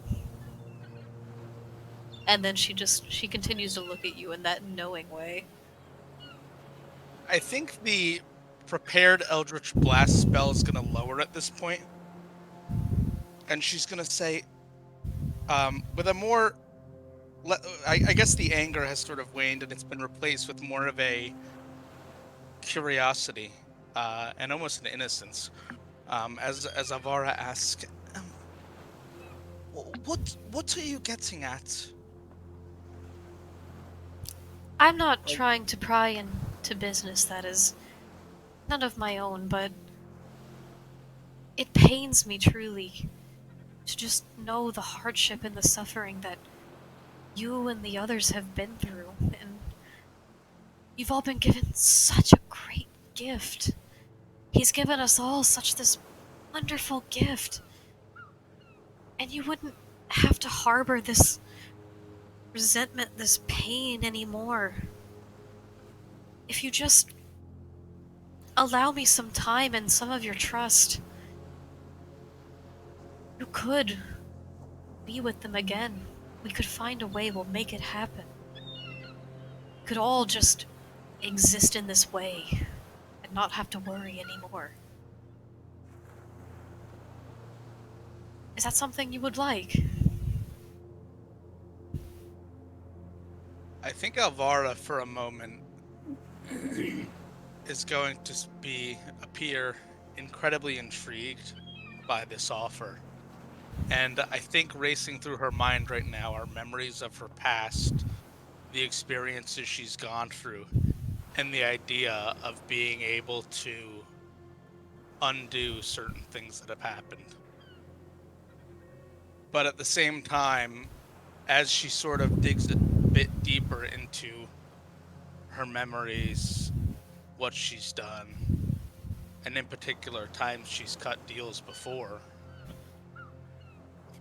that look of I'm fascinated and I want to hear more sours again into almost a contempt for Arania and her offer, as Avara speaks. No, I've been in this type of situation before, and the price I had to pay, I'm still not sure it was worth it. At this... Oh no, keep going. I refuse whatever it is you're offering, and I suggest you leave immediately. At this point, as she's looking to you, she takes a gentle step forward. Not aggressive. And she just takes a quick seat at the very edge of your bed as she looks to you. This look of not pleading, but definitely a look of concern. Almost like as if you were talking to like your guidance counselor, you know what I mean? Oh, I hate those looks. And she sits there and she looks at you and takes a moment to just connect with you in this moment. And she says, I understand that there are things that you feel cannot be undone, but I assure you I've seen this great power, and if I could, I'd like to find a way to change it for us all in this different, maybe unorthodox, sure, but different future. You don't have to make any decisions right here, right now, in this moment. And she kind of like gestures, like shakes her hand a little, like to just signal more to the gravity of the situation. You don't have to make any decisions right now. But just consider what it is that I offer and what he can offer to us all. But... And she just looks down for a moment, breaking eye contact briefly before looking back to you, as she says, but I must instill a slight sense of urgency. For while I may be patient, and I understand, I really do, he can take gifts away just as easily as they were given. Time is yours, for now. And as you blink and take in her form, she's there staring at you at the edge of your bed, sitting there looking to you with this urgency. And you blink a couple times, just kind of taking in these words that she's spoken, and before you realize it, looking again, she's no longer there. As you glance around the room, looking for where she's gone, unsure if any of this was in any sort of reality, or if this was a given vision or a hallucination, your head buzzing with this dizziness upon hearing her words, a ton of reflection just flowing. You eventually look down to take an assessment of your own self once again and find focus in yourself before you notice your hands. The tips of your fingers, as you look to them and you rub your thumb along your palms and your fingertips. Your fingertips have begun to take on a darkened color, the vibrancy of your summer form fading into what looks like the start of maybe bruise or even decay along your skin. Do I recognize at all what the origin of this type of thing would be? As in, am I like just sleepy, or is this actually like some sort of magic or curse that I might be aware of? Roll an intelligence check.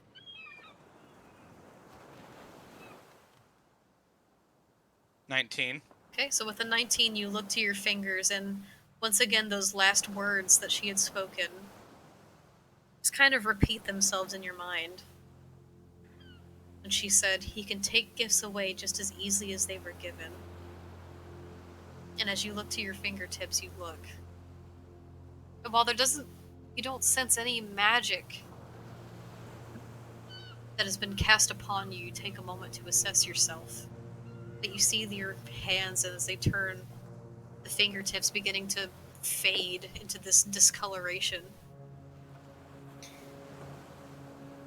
Those words echo throughout your mind. You slowly piece together. Maybe the second chance isn't so permanent.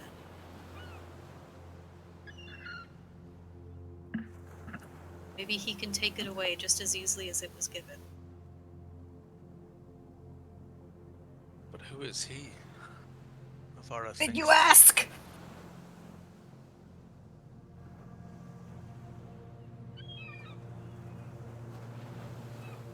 Morning finds you all. Okay. What? It's so bad. Oh my gosh. I didn't have time to fucking ask, by the way. She was gone when I blinked my eyes again. Yeah, but she kept saying he, and I was like, just interrupt her. Just interrupt her. He kept going.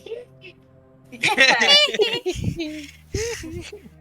So morning She might not have even told me. finds you all throughout the. Actually, Yeah. before we progress to the morning, Alvara, after this happens, who all in the party has a passive perception higher than a 16? Like I a do. 16 or I higher? do. I Me, I do. have a 22. That's not true. Wow. I was gonna ask if I could find any like full-bodied gloves in the room or anything like that before I left. We can definitely search for that for you. But who has the passive perception? I do. 16 or Mhm. higher. I have Audra, those numbers. numbers. Yeah. Mina. Mina. Alvara, what's your passive? 14. 14. Okay. I thought it was 13. It's 14. So, Audrin, numbers, and Mina. Your dreams still shifting within your mind. As they fade into darkness, unsure of what to make it of all. At some point throughout the night, as you're trying to reach back into a state of deep restfulness, past this imagery, you swear you feel a slight shake beneath you, like a slight vibration throughout the night. Almost like that of a incredibly mild earthquake. Oh. Let's see.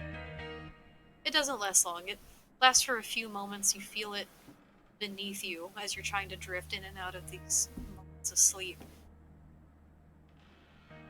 That's gone. That'll be it. And morning once again finds you all.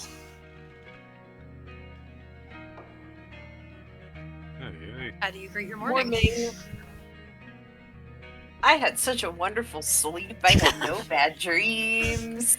Wow, do you I guys was have just- some great sleep? Because I, slept so well last night. I did great. It was Aurora, you dreamed wonderful. about your winning fight and the fact that you are now the grand champion. I don't have bad dreams. So, Humi, you notice that when you wake up, Mina is not her like normal like chipper morning person self. In fact, she's very reluctant to even leave the little like cocoon nest thing she made first thing in the morning. As Humi sees this, they're immediately going to get up, shift back into their true form, Fine. and well, What? not much Their report true back. form, it's Granny Apples!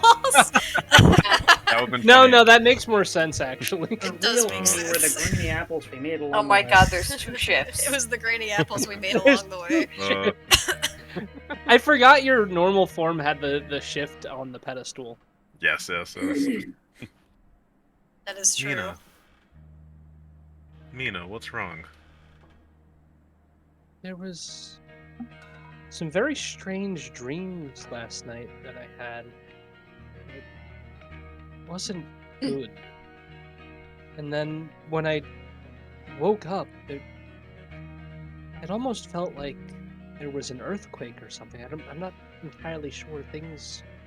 Something doesn't feel right, if that makes sense. Aurora's pretending to sleep, but she's listening. Like earthquakes? Anything like when we fought?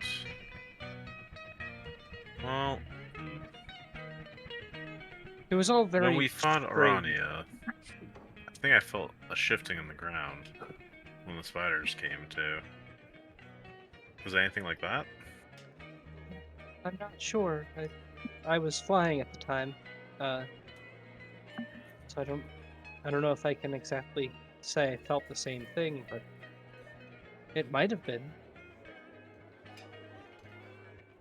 We should talk to people about this. Probably best to talk to I guess Elvira? Probably best to talk with everyone, see what the plan moving forward is. I think Yeah. our business in the city is almost done, right? Yeah. Our business should almost be done. I'm just waiting on one more thing, and then... Yeah, then we're good. Okay. Would I know of having just been in Baldur's Gate for a while? Are there often like In Baldur's treasure- Gate? Baldur's Gate. I'm sorry, I was playing Baldur's Gate In all day Baldur's Gate today. 3, you guys start the session and it just goes, oh. And having been in Balverden for a bit, would I know if it's common for there to be earth tremors, or could I insinuate that that's like abnormal? Where's Gale? I'm asking the same question, Gruda. Roll a history check really quick. I'm asking Okay. you the same question. Where is he? You're too low. Since because I didn't fight her with them last time, I wouldn't have known that there were, you know. Oh, it's just a 12. A 12? It's hard to tell with Decria in general, given that this isn't necessarily your home. You're not sure if this is maybe a common occurrence or Mm-hmm. just an occasional thing that happens, or it's hard to tell. Yeah. Why is I he think not it in my was- room? I agree. I think that at this point, I would open my eyes and sit up and say, I couldn't help but overhear that you didn't have such a great sleep last night. Are you alright, Mina? I think so. It just felt so real. I don't know. I'm feeling kind of out of it this morning. Like, maybe you have just a bad feeling, I guess, that something's not right? Or just a bad dream? This didn't feel like a normal dream. It felt different. It reminded me of a few things that I don't really want to talk about right now. But maybe we should have some breakfast or something. Maybe that'll clear my head. Let's give it a shot then. One of my friends the other day actually introduced me to a beverage called coffee I want to have again. I wonder if they have it here. That's right. I don't know. You mean to tell me you've never had a cup of coffee until the other day? Probably about 4 days ago, something like that. But yeah, it was really good, especially with honey. Well, then we ought to get you downstairs because Chill Seas is famous for their delightful coffee beverages in the morning, as we all know. They have different kinds of coffee here. Yes. Or you would know for coffee, you actually have to go to No! you have to go to IHOC for that. No, why can't Chill Seas have it? I'm just There's kidding. like a bow hanging above the door. Make Chill Seas have fancy little coffee drinks. You have to go to silly. International House of Coffee for that. My God. Yes, Mina, they do, and I think you'll quite like them. They have a lot of interesting options. Let's see if we can meet the others downstairs. Numbers and Audrin, how do you greet the morning? Audrin wakes up, sits at the edge of his bed for a moment or two, and pinches the bridge of his nose before collecting the thread and bell. Stands up pretty brusquely, a little out of character. He's usually pretty sluggish in the morning. He gets up, whistles to Numbers, and says, "Up and at 'em now. Got things to do. Long day ahead of us." Then he heads on downstairs. Numbers is not accustomed to such curtness from his friend Audrin, especially so early in the morning. But he's a little groggy himself, so he's just gonna sit up and go, "Okay, Audrin," and refocus on breakfast. Oh, There you go. He's so cute. Audrin's being a dick. He's not being mean. I'm sorry. Wait, can I just say something? Yeah. Derek making his own character, act out of character, and then saying he's acting out of character has me fucking dying. That's right. Alvaro, how do you greet the morning with Shift at your side, just kind of still paws up in the air, just kind of snoring ever so softly? Avara is definitely alarmed at the turn of events. I think she swallows, maybe only barely, a scream. And, is just sort of looking at it now with an apprehension and a wondering of, like, what the fuck is going on and how can I figure out more about this? Okay. Do you all make your way downstairs for breakfast? Yeah. Question for the DM. Yeah. Who are these two bardic appearing like fellows I don't know what you're talking that are very brightly colored? Oh, never mind, they're gone. Cool. All right. I guess I'm just insane then. Thanks for that. Mina's hallucinating. I But there is can't still a use the copper door. dragonborn in the You're back. crazy. Crazy. I don't know what you're talking about. You sound insane right now. You sound insane. Open the door, or I'm gonna throw rocks. What are you Yeah. at your talking? head. So you all go downstairs.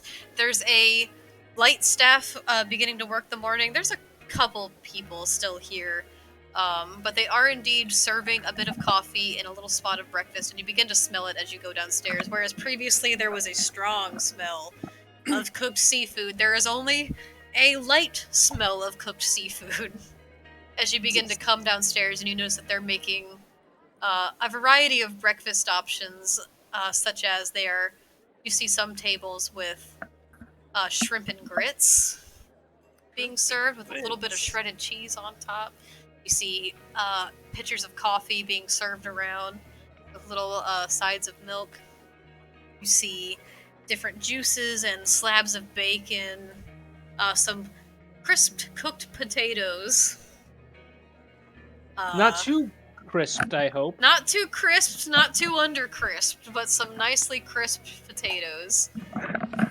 Hello. And you see one person in particular with a stack of fluffy looking pancakes. Ooh.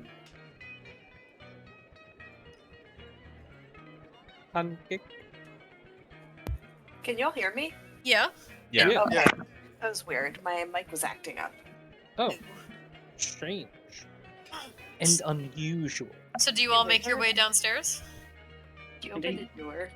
Yeah, I wanna will set put you them all up. downstairs if you'd like. Thank you. Oh, it's here.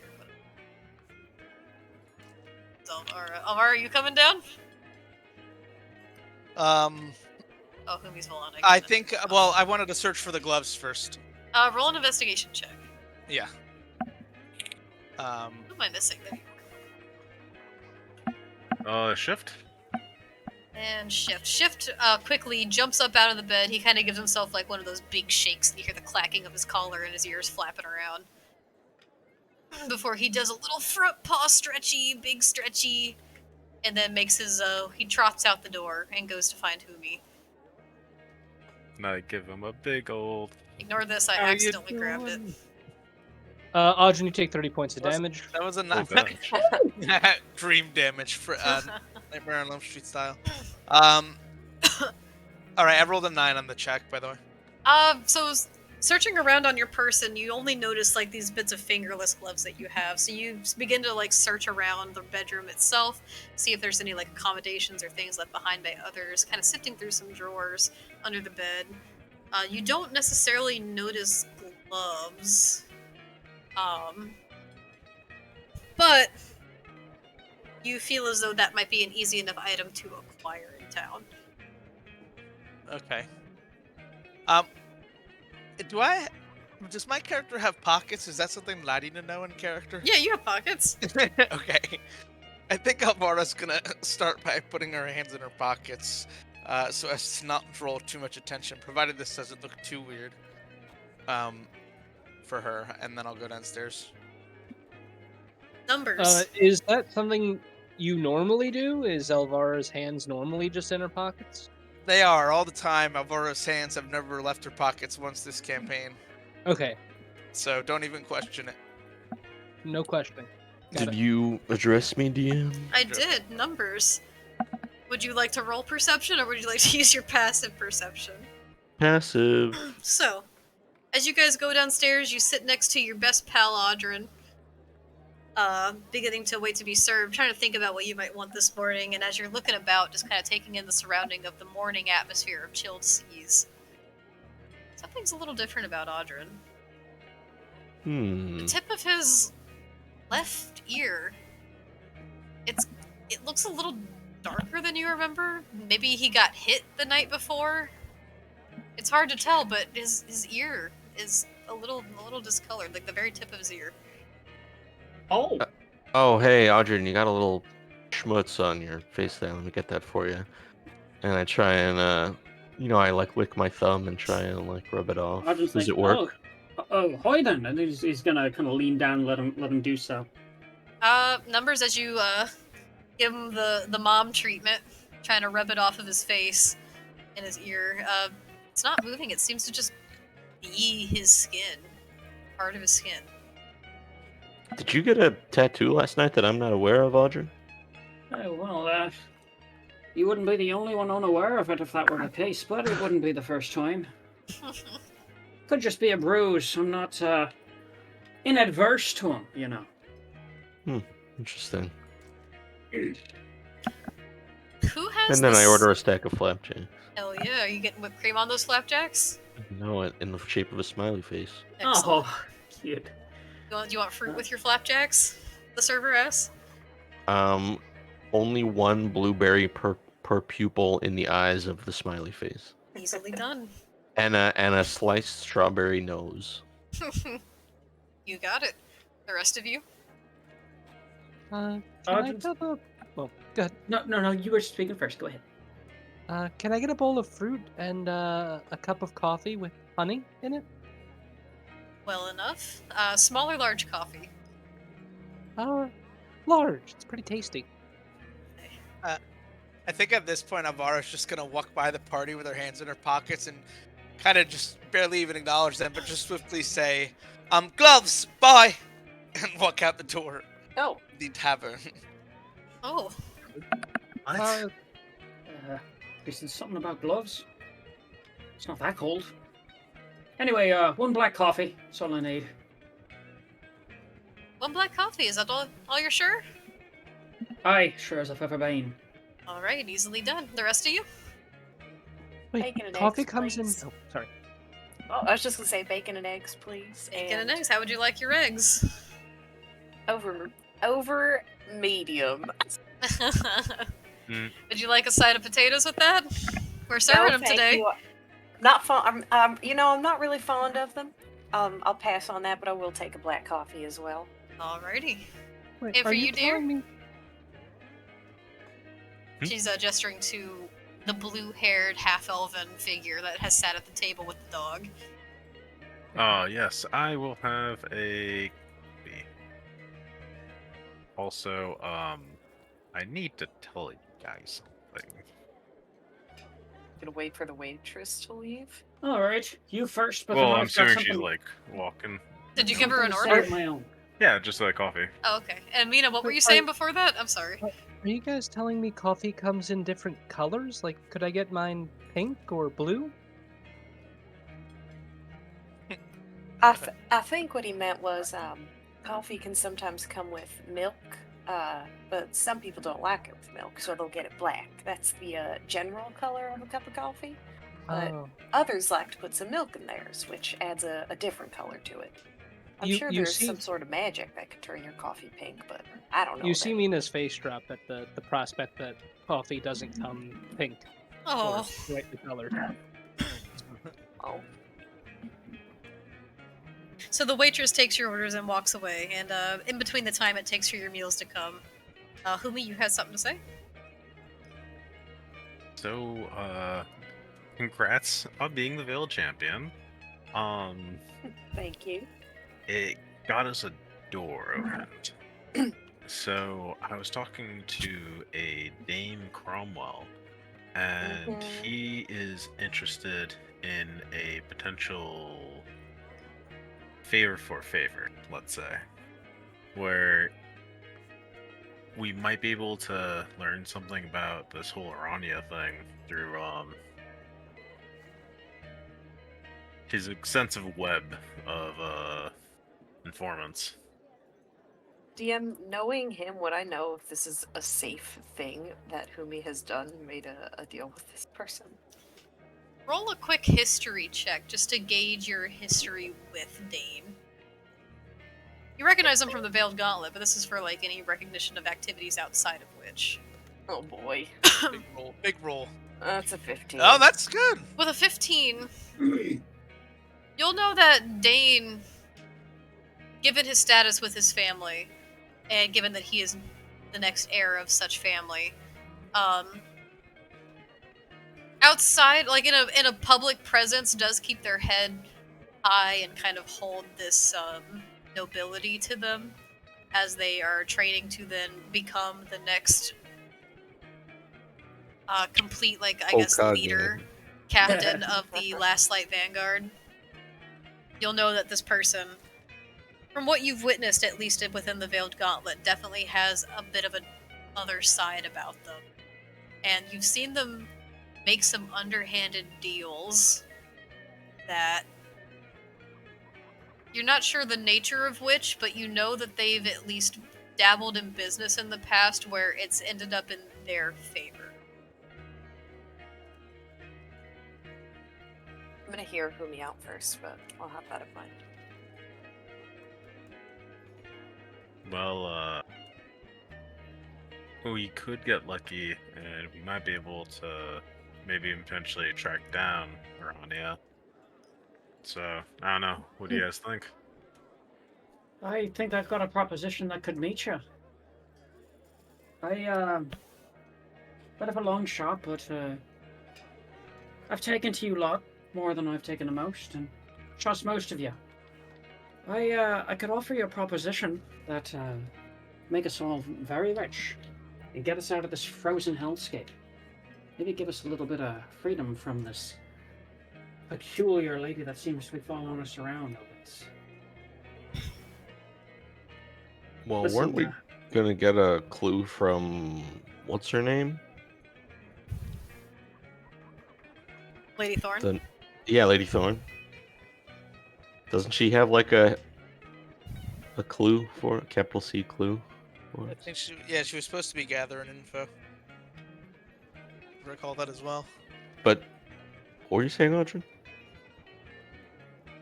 Right. I know this might come a little bit out of left field, but just promise me you'll hear me out.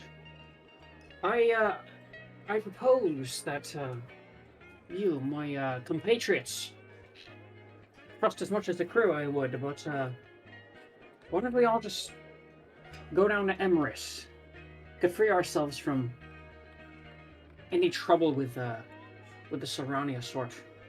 And I don't know if you noticed, but I feel myself, Vladia, I don't like being toyed with by these forces, these machinations, and...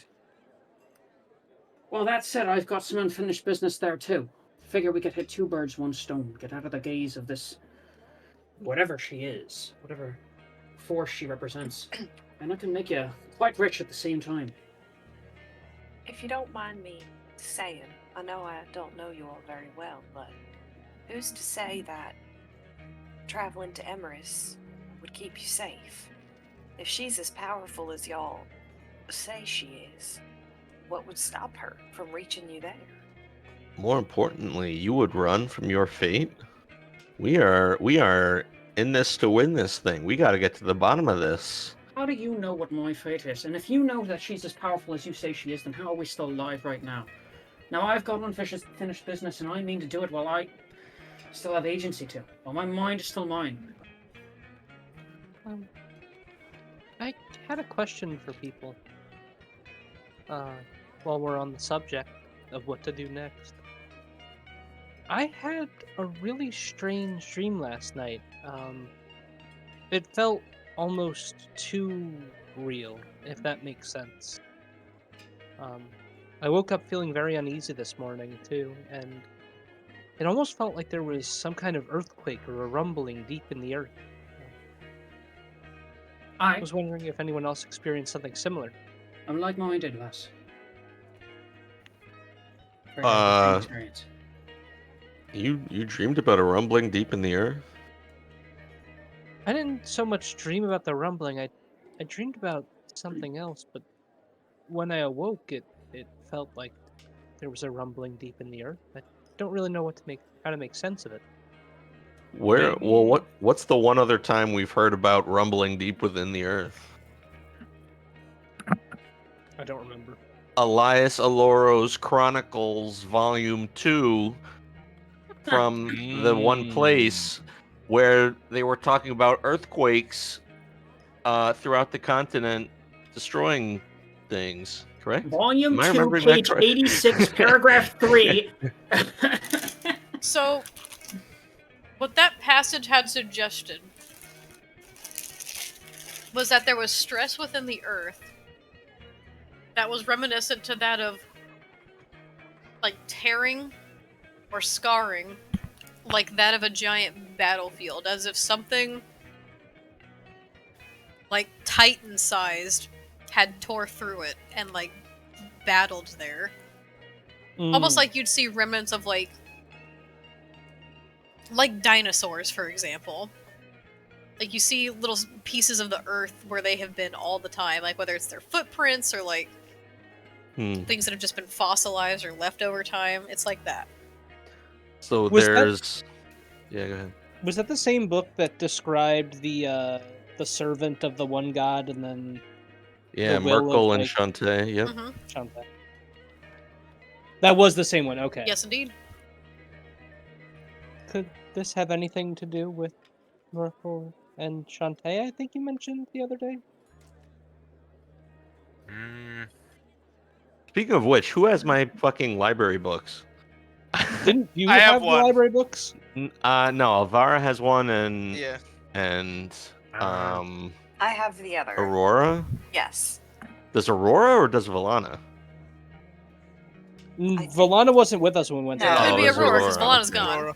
Yeah. Yeah. Okay. I think just Humi gotta was have dressed some up of Can the as- you imagine if Valana Yeah. just Valana left to the dipped door? with And it? she Well, left. that would suck. I'm pretty sure it was just Jeez. I'm pretty sure it was just Humi dressed up as Valana.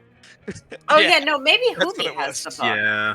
I'm looking. I think I was with you because I don't have it in my inventory, but I'm pretty No. sure I was with you. Yeah, I thought it was I don't Humi have that it in took my it. inven- I usually Or write it yeah. down. I guess I got the Alluro titled Chronicles of Yeah, Ashana's Antiques. Antiquities. Antiquities, yes.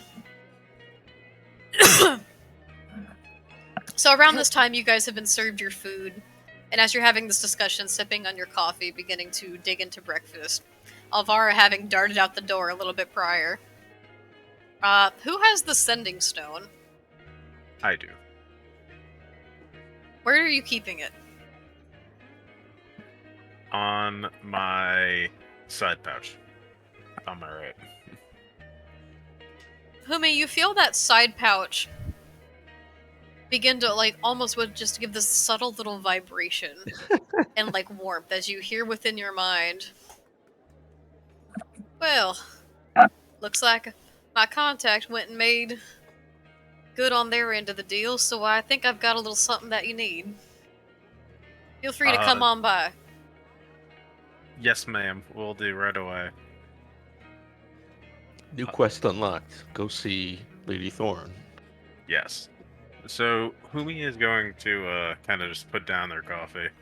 Hey guys, so Lady Thorn just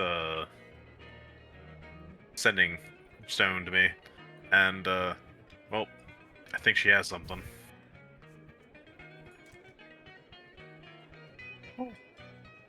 Should we finish our breakfast first and then head over? Or should we head over now? I don't think I'm making myself very clear to you. To all of you. I don't know any allegiance to Lady Thorn. I've got less reason to trust her than any of you. We've had this second life of ours for less than a week, and maybe I could have made peace with it beneath the waves, but while there's breath in my lungs, there's responsibility on my shoulders. I need to go back to Emerus shortly. We should at least hear her out and see what she has to say. Maybe that'll help with our decision making. Plus, she's powerful. She could be Demarus in style. Alright, That's then. true. I'll humor it, but I'm not letting the matter rest. Alvara, during this time, I will say you're looking for a pair of gloves out in the marketplace. I imagine, or just like out and about. Yeah. Just at marketplace, if I see a tailor's shop, I'm gonna go in there definitely. Whatever's around. It's easy enough to find. It's early yet still in the morning, but you do manage to find, as you're walking around, one particular smaller shop that seems to be setting up for the day, and they're willing to sell you a pair of Matching. matching leather Thank you. gloves for 1 silver. Yeah, she'll pay that, of course. She'll take it and put them on, thank them, and head back to her merry way. Guys, we should leave before she gets back. She's not. Yeah, I was gonna say. I think that's what's gonna happen. Well, no, you said it was pretty quick. I was able to find the shop. They were having a pretty long convo, so she'll probably get back towards the end of This them all starting to happens head probably out. within like a half-hour time period. Like Yeah, the I combo don't- yeah. and then the glove finding. Right. So, it was contemporaneous time bubble. Yeah. So then Alvara will, like I said, purchase them, thank them, and start heading back to where the rest of the group is. So do you all finish up your breakfast and then prepare to head out, or are you just leaving it all and leaving? Humi only had coffee, so they're gonna get up and head out. Gotta have breakfast. What? Humi's not Likewise. Humi. Numbers is eating a What are smiley y'all face talking about? flapjacks. I'm having my smiley face pancakes. Okay. It's all good. Mina is enjoying some fruit. Okay. Why don't you just wait for us, Sumi, and then we can all go together? Well, I was hoping to talk to her about a different matter. So I'm gonna just do that right now. Humi, you would know that at the very least it would take you probably roughly 30 minutes just to get to Thorn Manor at this point, from where you are in the city. Okay, cool. I think isn't there only the one ferry? There's only the one ferry. We should all just take it together so we don't leave anyone behind. Let me just scarf these pancakes down real quick. Hold on. Okay. Yeah, I'm gonna just shove the rest of my bacon in my pocket, I guess. In your pocket! Okay. Yeah. Bacon. Numbers, I love the eating Bring it with noises. me. It's I'll all just gone. eat as I walk. So, quickly finishing your meals, everyone begins to gather up and prepares to leave the chilled seas, and as you all walk out the doors, you do notice Alvara kind of making their way back, like, not too far ahead, maybe just like 30 feet ahead. And I will say, as you guys begin to rejoin together and set off into Balverden for the day, let's take a break. Ooh, a break. Let's What take a kind of 10-minute break. break? Yeah. It's What kind of break 7:57 is right now. Let's take a 10-minute one. What kind of break? Do you? What?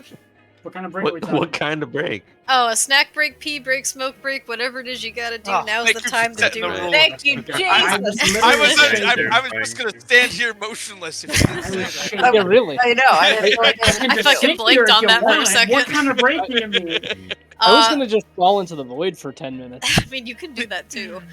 I will be right back. I'm gonna refill my Merlot, and I want a snack. Yeah, me too. So I'll be right back. BRB. BRB. Right then.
come back.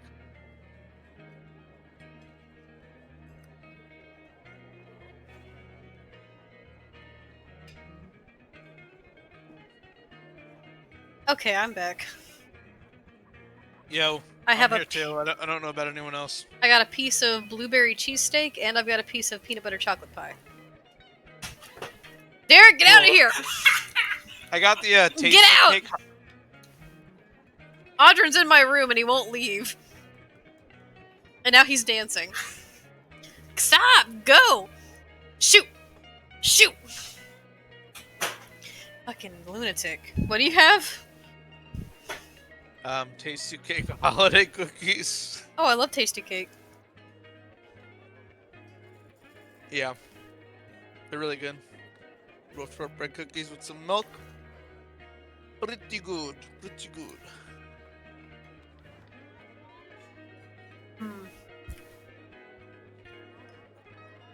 It's been a minute since I've had a cheesecake. It's fabulous.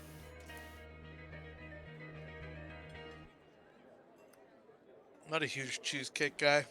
No? I can like do it, you know. I'm not like opposed if it's there. Like, and it's the only thing I'll have. But a you wouldn't little like piece. pick it first on a menu? Nah, yeah, it's just like too sweet to me. That's understandable. It's also very rich. You know. I mean, I don't mind that though, because I like ice cream a lot. But I mean, I know it's different, but ice cream is very rich. Yeah, it can be. Hey, thank you for the community sub, Gruta. Thanks, Gruta. Thank you. Sorry, I have my mouth full of chocolate pie right now. Everybody should remember to check out the Discord. Air horn, air horn, air horn. It's over there. Yeah, Got, check out the Discord. Community game nights, people that do art, sharing character concepts, just chatting, sharing memes about D&D. Sexting! Lots of sexting. Okay. Shut there's none up, of that. Audrin. God Not damn, any of what did I that. just walk into? He just fucking ruined it. Now we're gonna get reported into the Twitch government. Oh no. The Twitch government. Alvara, Government. Alvara posts nudes every other day. Oh my god. Unsolicited. DMs them to every member. Don't join. Audrin! Why would you say that?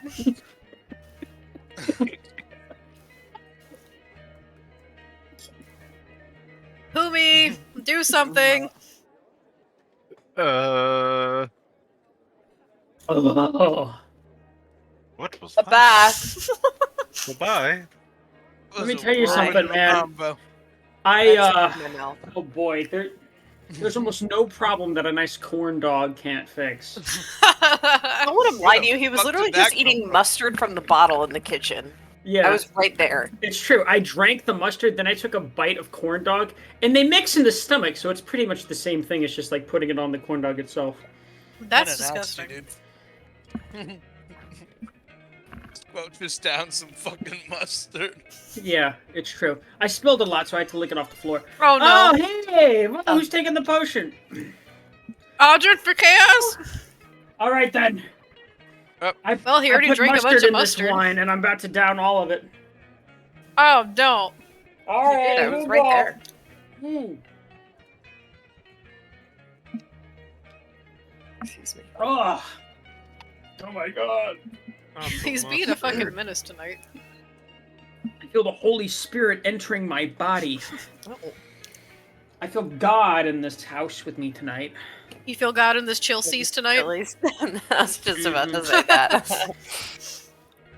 Glory be to him who delivers us the sizzling fajitas that still sizzle when they bring them to your table. Praise be! Praise be! Audrin, Oh. Happy New Year. What? And God said, Yep. and God said on the third day, "Hi, welcome to Chili's." And he saw Chili's and saw that it was good. Amen. Well, good was a little generous. He saw that it was acceptable. Passable. He saw that there was food you could shovel into your mouth while you're piss drunk, and that was sufficient. And so, carries on today. Oh my god. How Yeah. excited are you, Winter, that tomorrow is back to work? Oh, I'm so excited. I thought about it, and I actually I had like a physical reaction, but like in a very negative way. Like I thought I was gonna cry for a second. I'm so excited to go back to our understaffed work environment where everything is chaotic and people are yelling, and see my favorite people of all time. Mm-hmm. Well, it's good then. It's a fucking nightmare. At least you have ketamine to get you through the day. Oh my god. Yeah, but we don't get to do the ketamine. Yes, that's right. FBI person listening in, we do not get to do the ketamine.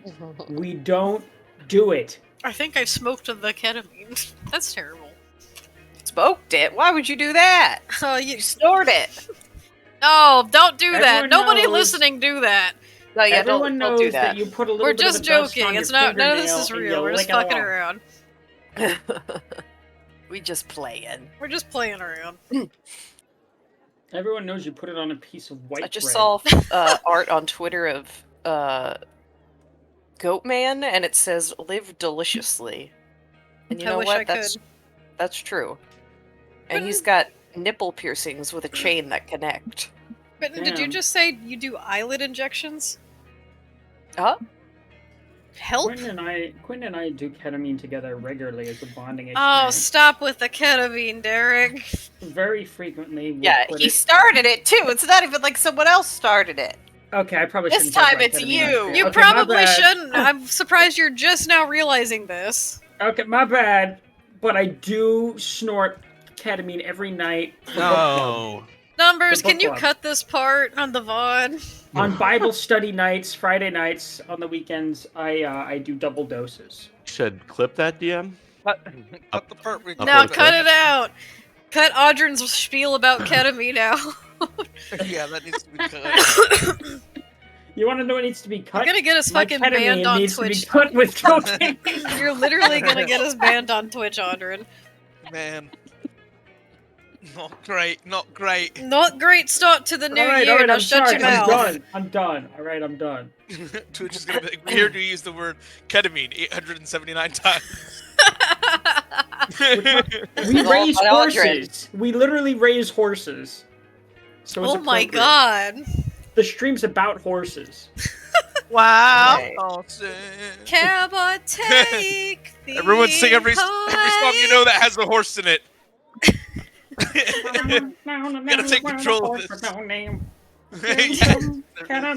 So rock me, mama, like a wagon Wagon wheel. wheel, riding Audrin, stop talking about ketamine. Hey, No. Audrin, stop. I will not. Just say it, Audrin, Minecraft. Stop on the wind and the rain. Audrin, stop, you're causing us pain. Oh, Audrin, stop it. Yeah, I literally do research drugs off of a toilet seat in a Chili's nearby in Minecraft. What is that? Anyway, Are we back missing? to Dungeons and Dragons. Are we missing I do Mina? believe we have everyone. I forgot what game we We were do have playing everyone. for We like have 5 everyone? minutes there. Okay, can Yeah. everyone do me a favor and move over to the ball? Actually, did you guys see? Go to the boards tab. We have folders now for the maps.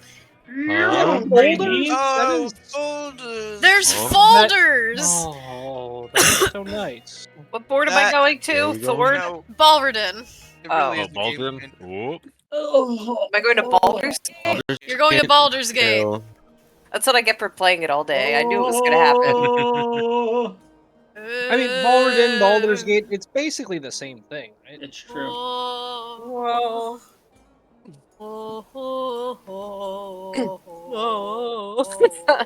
Paul Ryan.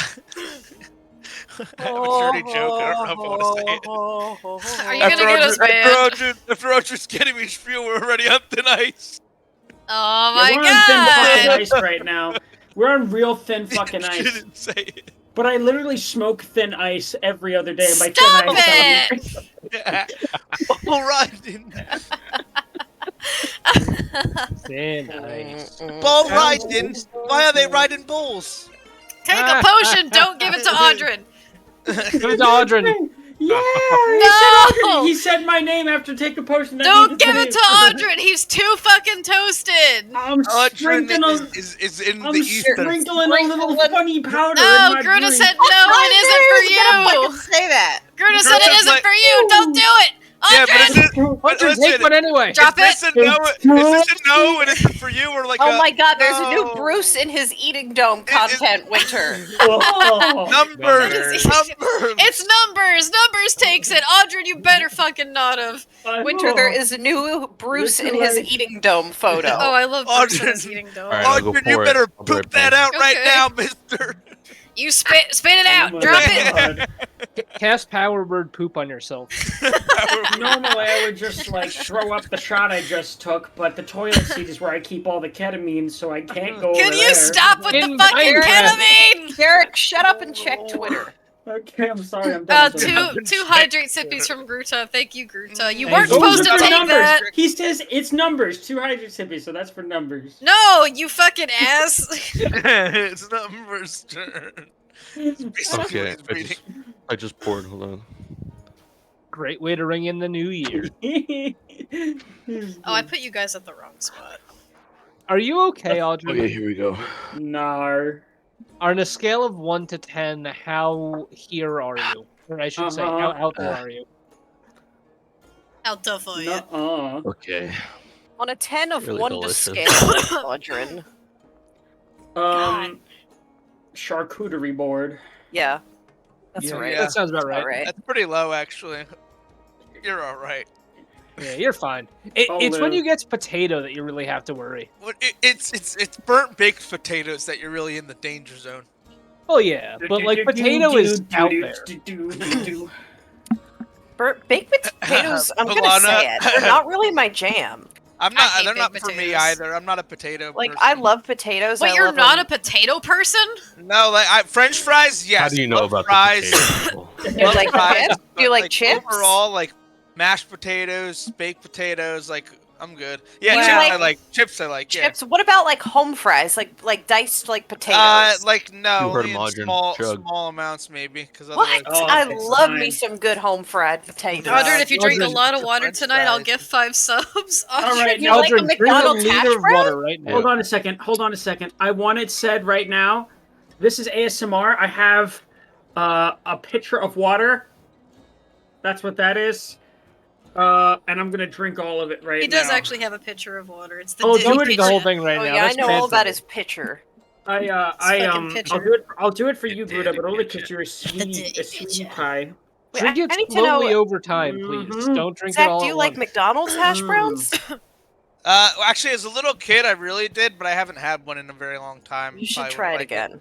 Hash I don't browns know. are Those like actually that. are pretty fucking good. It's a texture thing. Like I feel like when it's like the outside is crusty and the inside isn't, it's better for me. Like I could do like wedges. Well, that's how the hash could brown do, at like- McDonald's is. No, but Yeah, it's that's like how- too soft still. It's like I don't know, maybe, You know what you maybe. need? You need a Wawa's hash brown. Those are crispy on the Those are outside. good. Stop trying to make me like hash browns.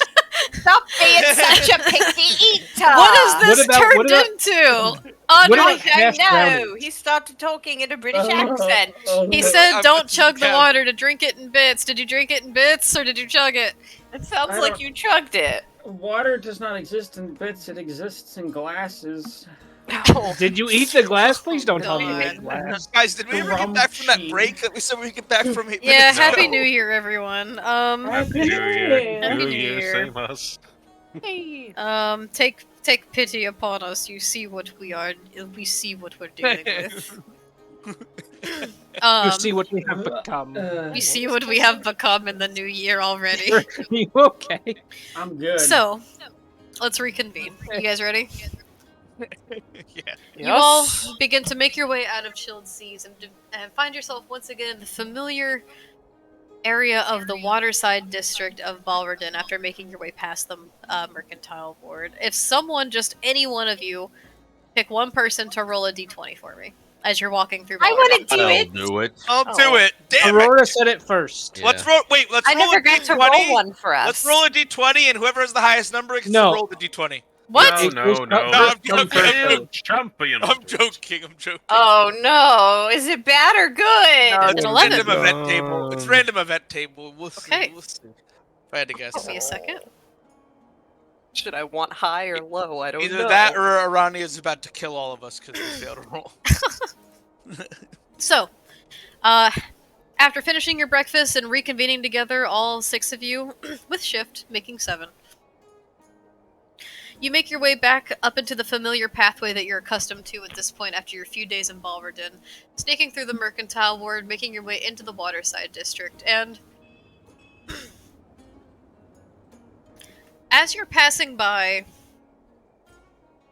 the same fountain that you always do in each of the wards, you pass by the fountain that's located in the Waterside District. And while you're used to the city being hustle and bustling already this early in the morning, there's people coming to and from, merchants going to and from, goods being passed around. You notice that there's a group of a few people wearing similar enough clothing. They're just wearing just plain, typical, just dark robes. Just human-looking people as they sit around this fountain, and they're... one of which is reading, one is just kind of looking around and inspecting. They look like they might be even doing some light maintenance here as they just kind of go along their business as you guys pass by. And Aurora, as you all are passing by, you're getting closer to the edge of the Balverden Lock. Ayo, thank you for the 5 subs, Gruta! Time for you to start chugging. Thank you, Gruta. We love you He so said much. don't chug it! He said don't Okay. chug it! What I meant to say was sip daintily. There. Jeez. Or did you just sip repeatedly over and over again? Mm-hmm. Thank you so much, Gruta. Quinn! Hey, Quinn! Who's taking a shot? Who's taking the potion? Inside you, there are 2 Who is it? wolves. One is Gruta, one is Quimtum. You have the power of God in your hands. Who is it? Quentin, I want you to really think carefully about this Please and then don't make pick the Audrin. and then make the wrong decision anyway. Please don't pick Audrin. You choose to smite The- Audrin with alcohol. A pleasure. I raise my glass to you. No! No. Gruta I wants like- you to drink water! I'll do that right after. I Just- mean, if the potion is a percentage of one thing, there's a very likely possibility the other percentage is water. You're so right. Huh? Your mind. So Your it's just mind. like water. It is water. You're drinking water right now. Mhm. Ocean You of stop that nonsense right now. Then what is the other percentage? DM? Other. Other.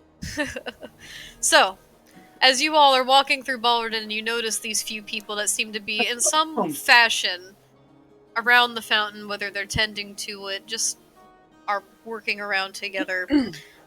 Aurora, you notice as you're walking through, you see a caravan that's kind of parked along the edge of the water. It looks to be some kind of merchant caravan, which is odd because usually they don't set up shop here. They're usually not allowed to, from what you remember. It's usually just has to stick within the Mercantile Ward, especially given that the Waterside District is more for the higher side of the city. You're not used to just seeing like a random wooden caravan here with a oddly large horse parked out front. And as you guys are getting closer, you are smelling these smells of like wafting incense that are coming from this little rickety caravan. And you hear voices. One of which Oh, don't is, we you all? see, as you get closer, you do see a member of the Last Light Vanguard in uniform with the same silver armor with the black trim. Speaking to this caravan, as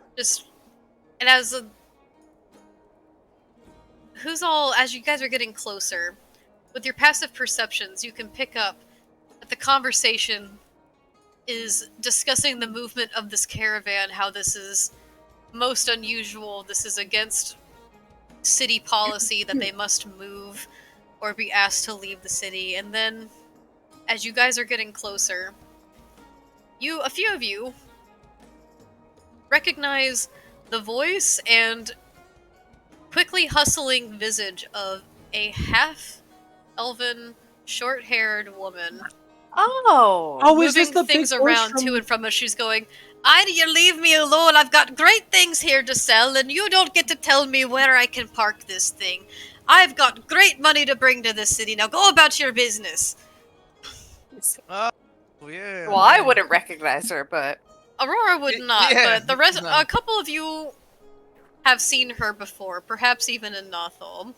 Yeah. Oh my Walking god, Dead, I could it did, and- be? You recognize this as Celia Fayray. oh, I knew immediately. Or, King. Is that what I made her Who? last name? Holy shit. I think I just said, one of the Chapel NPC's last names. Hold on. I heard celiac, and I was very confused. You mean She to found tell me celiac it's disease. Celia Canefield with Celia her Canefield. with her featuring a very large horse named... Oh shit, I didn't write down the horse's name. I got. Clyde. I see her. Yeah, Celia Keenfield. Yes. Celia Keenfield, and you see her quickly moving wares to and from as you had seen her kind of display out before, as she kind of gives a little back and forth with this Vanguard member. The horse's name was Clyde, correct? Am I remembering that properly? Clive was Galloway's disguise name.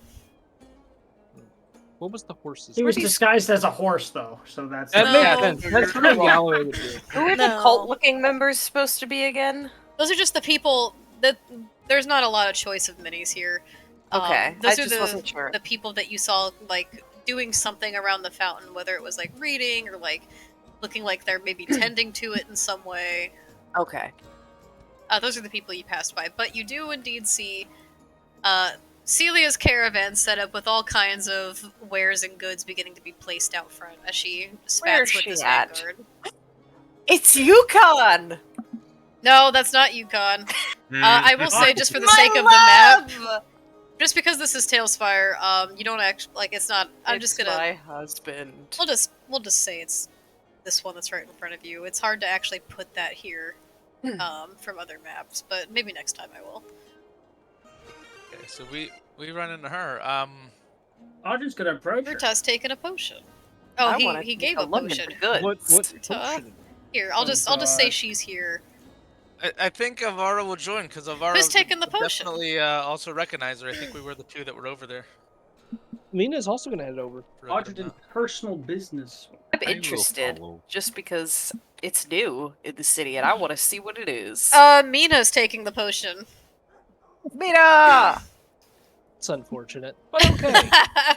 Maybe that's Oh, unfortunate. that's right. Dive in, swan dive in. That was a good yeah, bottle pop. open. Yeah. That's that was too a good big. open. I don't know what came out of my. Whoa! No, that's No, That's I too remember big. the There it horse. is. Oh, it's too Yeah, small that was now. perfect size. Yeah, now it I was seems gonna- small.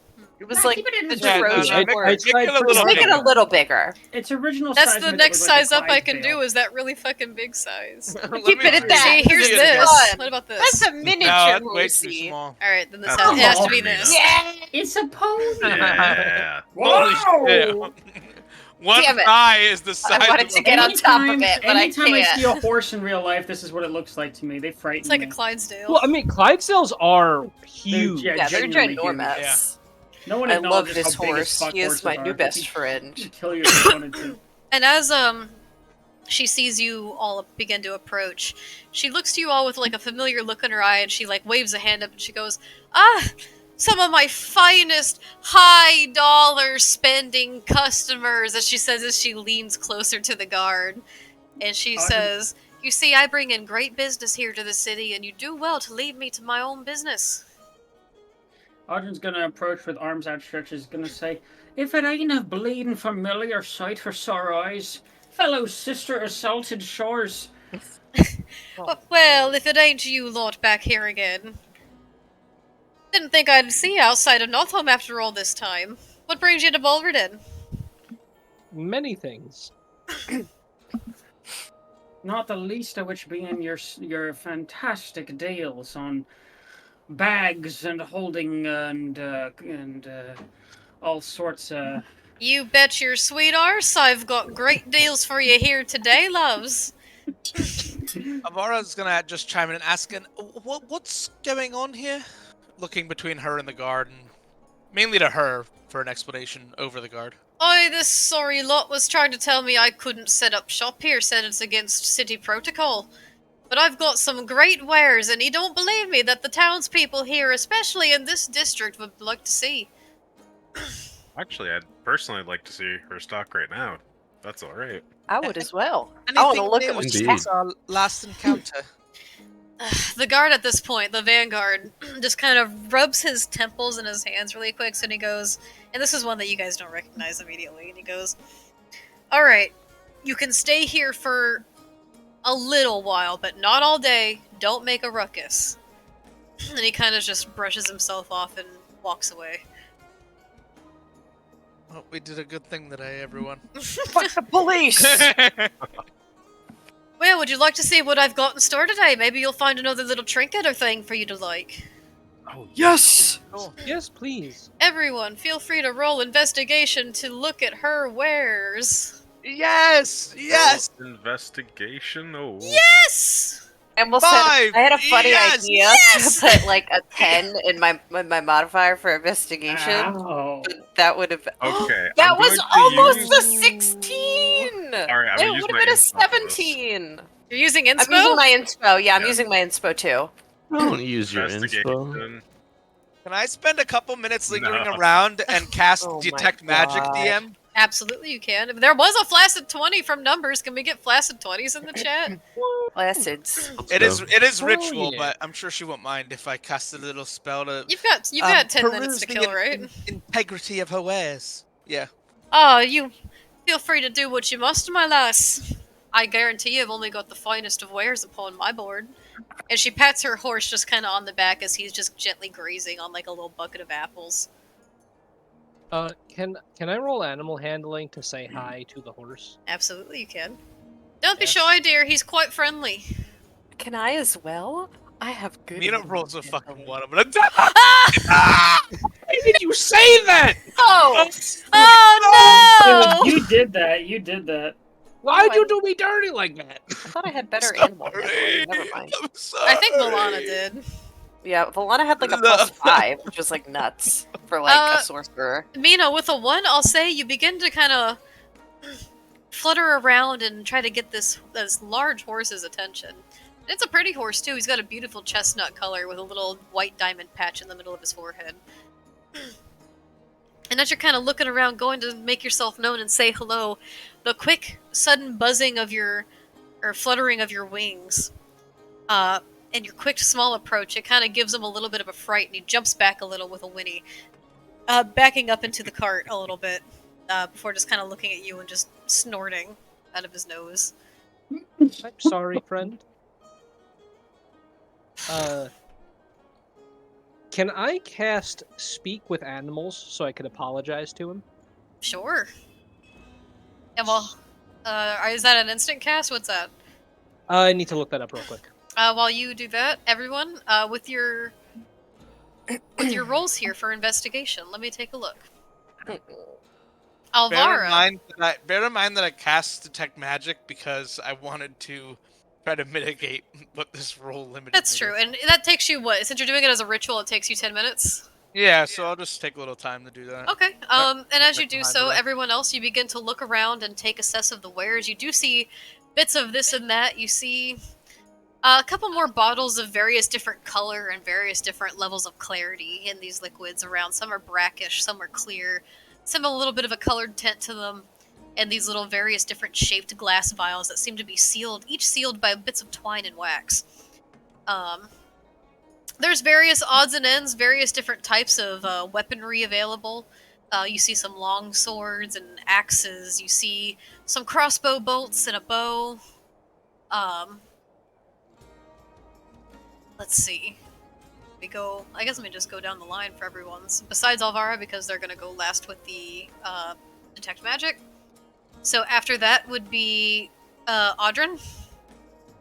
Audrin, you notice a couple things. One thing in particular that really catches your eye is a funny little thing. You never really thought you'd be interested in maybe something as juvenile, maybe as this, but you see like a sling that seems to be woven from these dark blackish purple leathers and stitched together with light thread and a nice little fine work. How interesting. It's very different and it's interesting looking. It does catch your eye for a moment. Let's see here. Numbers. Mm-hmm. You see a lot of fabulous things here, but the thing that immediately catches your eye, it's like you see it and like the little gold sparkles go off in your eye. It's like as you see it. You see a set of scale mail that's just hanging towards the back of the caravan, but it's so interesting looking. It's like the scales are shimmering and the helm piece has these horns that go out and the shoulder pieces have these spikes that just extend forward.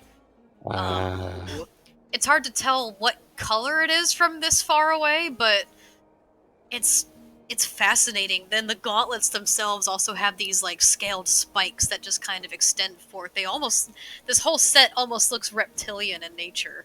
It's quite gorgeous. Interesting. So, hey, is that just fancy looking, or is there something to that? I asked the shopkeep. Oh, there's a little something to everything here, lad. I'd like to think everything that I sell here is quite special indeed. And this one makes you look like a lizard, huh? This one is quite the rare find, if I do say so myself. It took quite a bit of haggling to get a hold of this one. But you look like someone that could do for a bit of more, finesse and armor, as it will.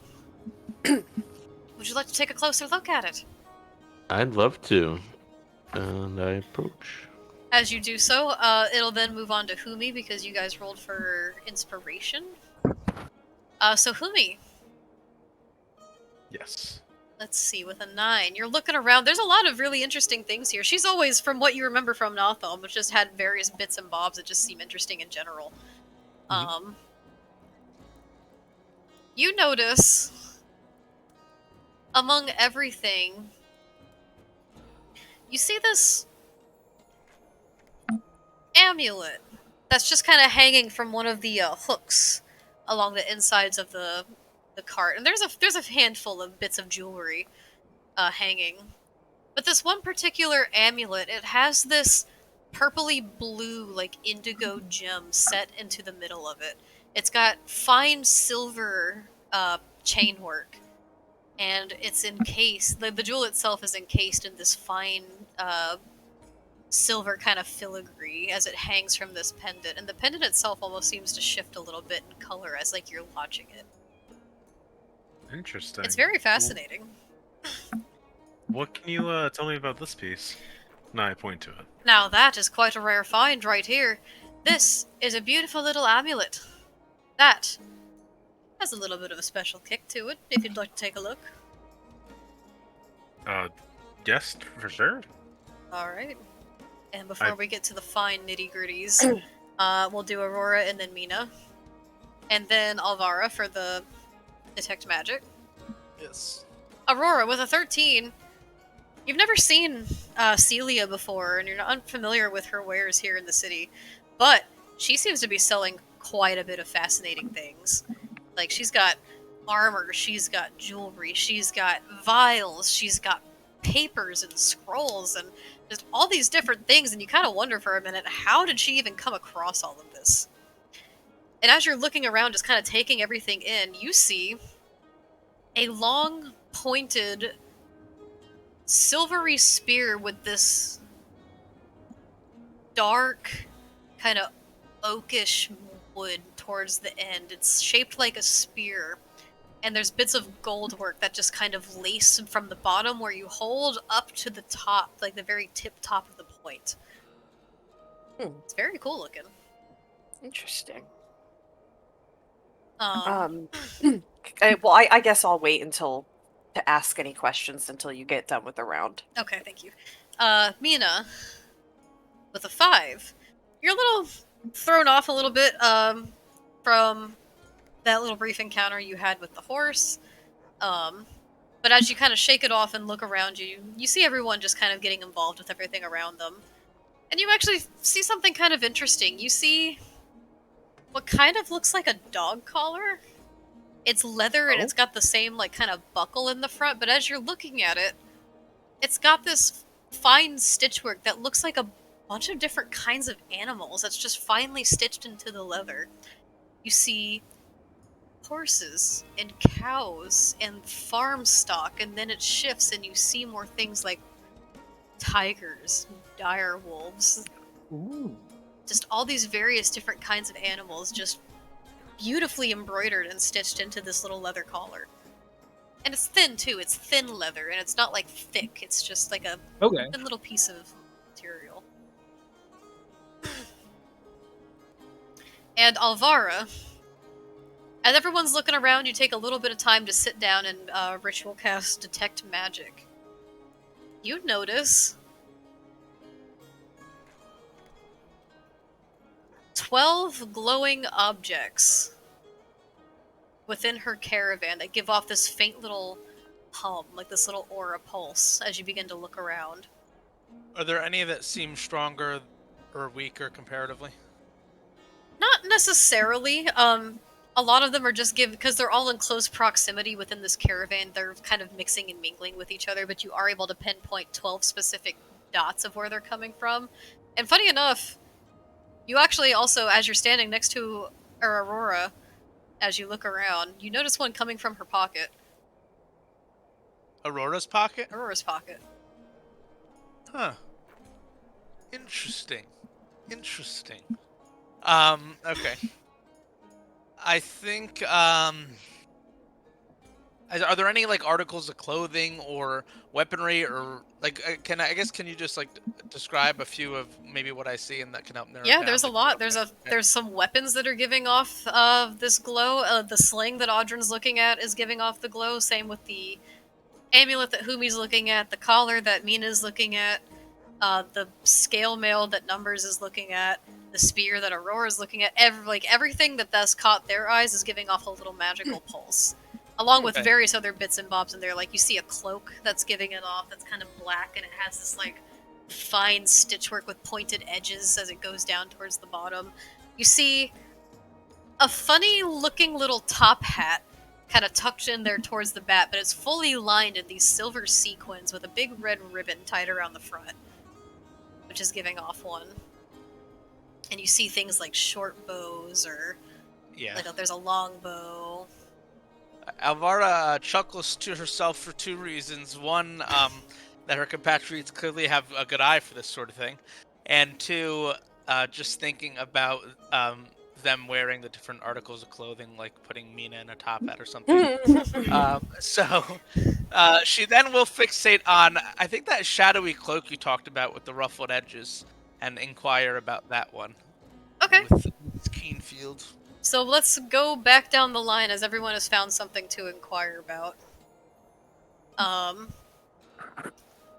Okay, Audrin.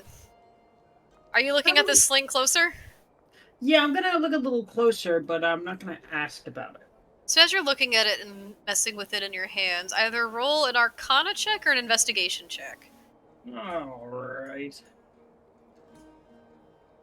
They're all the same, so...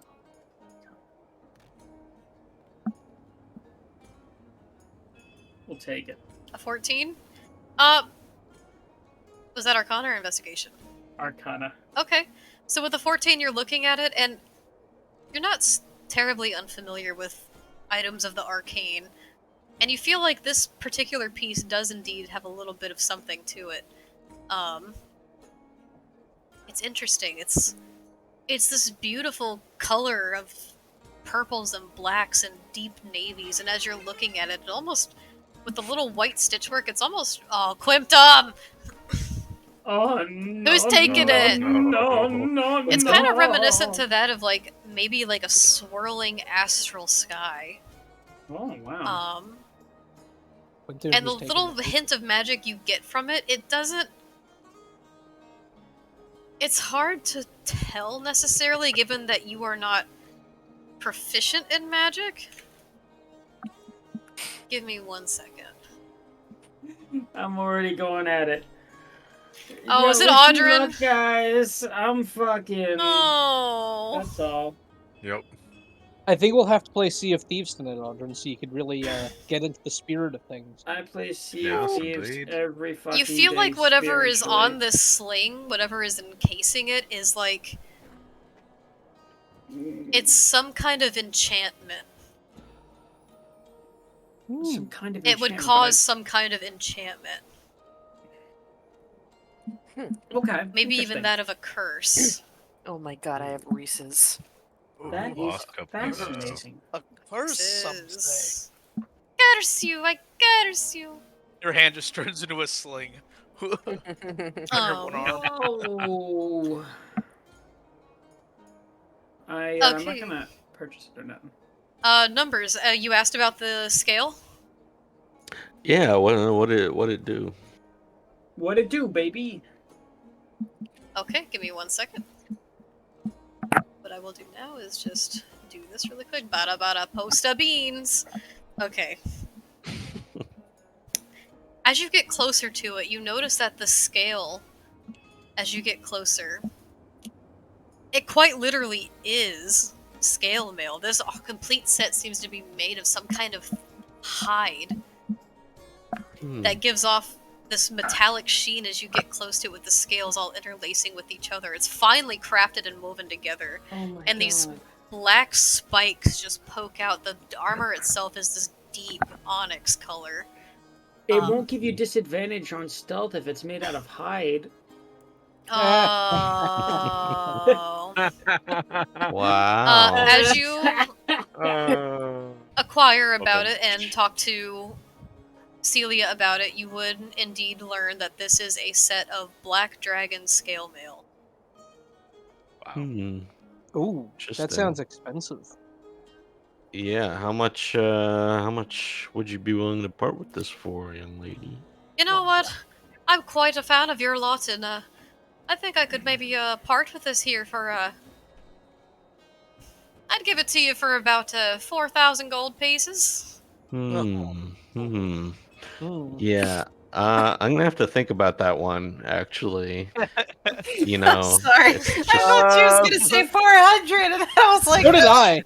a big No. It's a big investment, so I'm gonna have to consult with my advisors on this one. But Take your do you have time, anything else? You know how many Maybe people in in the the meantime, I D&D could look at? universe I've got will many never other even get things, too. close to 4,000? Bro, like a ring of fire resistance is like 5,000 gold. it is. Yeah, It's stuff gets freaking really insane. Do you remember in campaign? I'll talk to you about something else later. I'll tell you later. Inflation. We haven't had like a major dungeon that we plundered though, where it's like you find 20,000 gold in here, and you're like, yeah. Yeah, we Yeah, we haven't haven't had had that where we We get to haven't like, had that that hasn't. yet. where we all like get a share of like where we make I don't know, we do a job for someone super rich or some shit. I don't know. Umi. Yes. Oh no. Yeah, no, be scared. I am too. Humi, that amulet you're looking at, as you begin to talk to Celia about it, you learn that this is a fun little amulet known as the Amulet of Acumen, or what she Okay. calls it at least, and it would give you a +1 to your insight checks. And how much is this here? As I point to the This amulet. beautiful little piece here, I could give you for, I'd give it to you about for 300 gold pieces. 300. Kind of a deal. That's actually not bad. I know, but I only have half that. Oh, sorry, I meant 3,000. What? Yeah, we haven't made a lot of money. The zero fell off the end of the price tag. We should fix that real quick. Sorry about The city only takes money from us. We need to earn money. Audrin, are you like in a tunnel? Oh no, I'm far away from the computer. I want to remind everyone out of character, there was a dispute in character about whether or not we wanted to turn in information about the hags for money.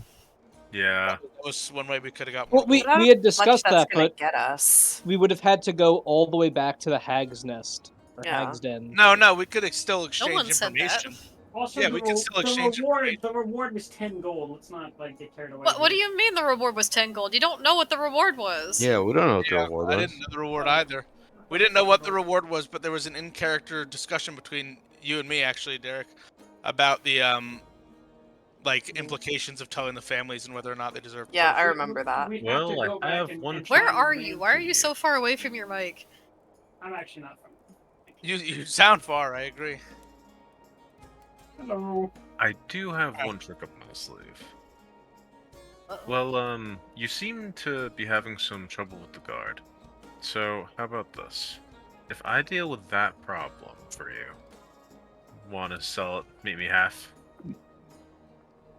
Say 150? Roll persuasion. Also, guys, don't forget that I've given you like a ton of like non-consequential magic items that like could technically sell. Yeah, that's Yeah, true. Ooh, nice. 21. 21? The person who 21. buys I it. was gonna ask her about if she would accept something to sell that I had. I was also going to discuss trade when it got to my turn. She thinks for a minute, and she goes, "Well, that would be quite nice if I could make a little bit more coin here in the city, but are you willing to go for maybe 175?" I look at my purse. 171? You know what? I like you lot a great deal. How about 160? Perfect. Wow. Imagine if Humi kept negotiating. You like us so much, why don't you do 150? All right. I'm going I think I can to do 10. add an amulet of acumen to your inventory, and if you attune to it, you'll get a +1 to your insight checks. That's a nice Yeah. item, Humi. Okay. Let's see who was next after that. Aurora. Hello. As you're looking over this spear and speaking with her about it, she explains that this was a spear that she took a lot of persuading to get off of somebody. They were quite fond of it, but they traded for something a little better. This is what's known as a vicious spear. When you roll a 20 on your attack roll with this weapon, the target takes an extra 7 damage of the weapon's type. Oh. Interesting. How much is the sphere? You know what? I'm not quite familiar with you, but I could at least cut you a little bit of a deal, given that you're friends of our good friends here. I'd sell this to you for about 350 gold pieces. Interesting. I will consider. Oh my god, I went to Esvalana. I'll consider this for sure, but I had a question. Do you accept either trades or do you accept items if I was looking to sell you something? I'm always in the market of buying. You got something to buy? Or to sell? Well, I have this, and I pull out a large aquamarine, which I looked up and is worth 500 gold pieces. I believe it was just a regular aquamarine. I thought you said large aquamarine. It's okay. Just a regular aquamarine. Also, So let's look at. And we I have looked it up, and I 5 swore it turns. said D&D aquamarine price 500 gold please. pieces.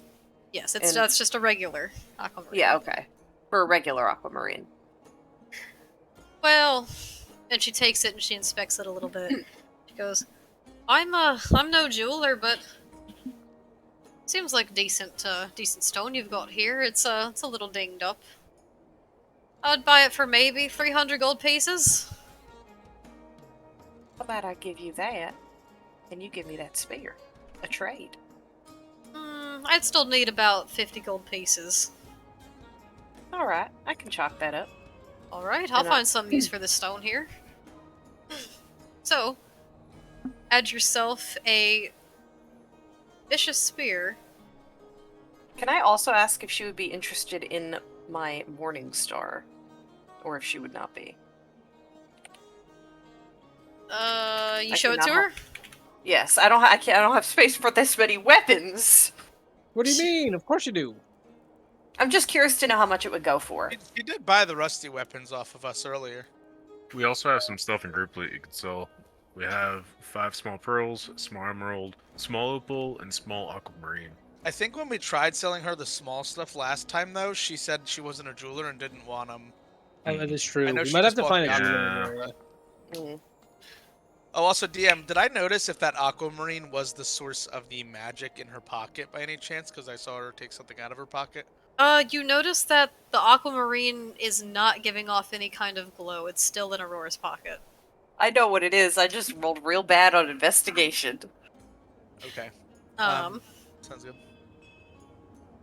She looks over the Morningstar and she goes, "Well, this weapon's seen some better light, but I could take it off your hands for maybe 5 gold pieces."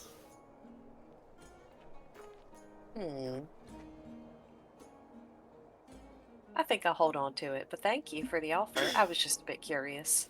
And just for the sake of maybe expediency, is there any other items here anyone else would like to inquire about? Yeah, I want to know, are we ever doing something with the Rings of Shared Suffering? I think we should sell them if we're really Yeah, going to You use should them. consider selling them. Okay. Yeah, so. Aldrin, you're the last vote. That's fine. Alright, we have full vote. Sell the rings. Say, what would you offer in exchange for fine jewelry such as this of a magical variety? You hand her the 2 rings. Yeah. She takes them both in her hand and she looks at them and she pulls out like this little monocle that seems to be like a little magnifying glass. As she takes it, she holds them both up close and she's inspecting all the little fine detail work as she's turning them around in her fingers. She, after a moment, kind of stops, eyes wide, and goes, "Oh my, this is something special you all have found here." Don't we know it? But you know, we're special folks ourselves, and we can't be carrying, too many special items. So we're looking to pass it on to another special individual, such as yourself. What would you be willing to purchase it for? These are quite the deal right here. I can already think of some buyers. Maybe I could have for these. If you want, I could tell you the story of how we got them. The story makes things more valuable. Well, that Even that indeed. wants to However, history. I'm already willing to buy these off of you. I think I would take these from you for, let's say, 6,000 gold pieces. Yeah! Insight, is that a good deal? Actually, yeah. Insight with a 19. It's hard for you to tell numbers because you don't necessarily know the value of most things. But Okay. Scodra, that's Scodra! but Just by the compared to cadence of her everything else, voice. it seems like she's offering quite a bit of gold. Yeah. Perhaps 6,500 with the story from our friend here. Whom Indeed. Numbers, roll persuasion, and you can do it with assistance. Because of So Poopy's advantage? story. Yeah, you can do it with advantage. Oh. Okay, here's one.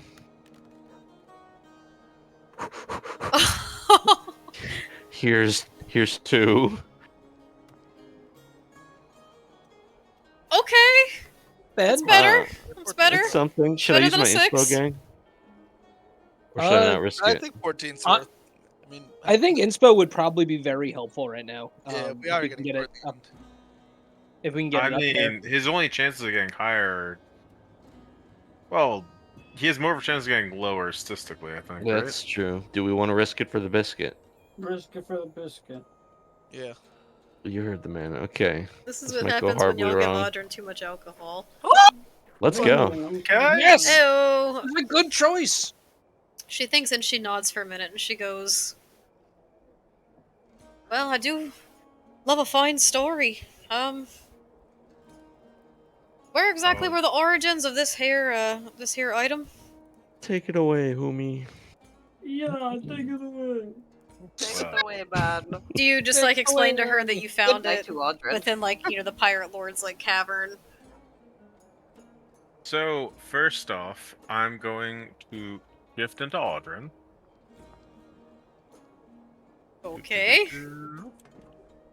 It all began on a long, chilly night. We were in a pirate's cove that was haunted by a pirate lord. We were Don't sound able anything to get like me, lad. these... Oh, shut up. It's for theatrics. We managed to make a deal. I performed, we sang a song, and we lifted the Pirate Lord's graces. And he bestowed upon us these rings. You don't say! You found the ghost of a pirate lord!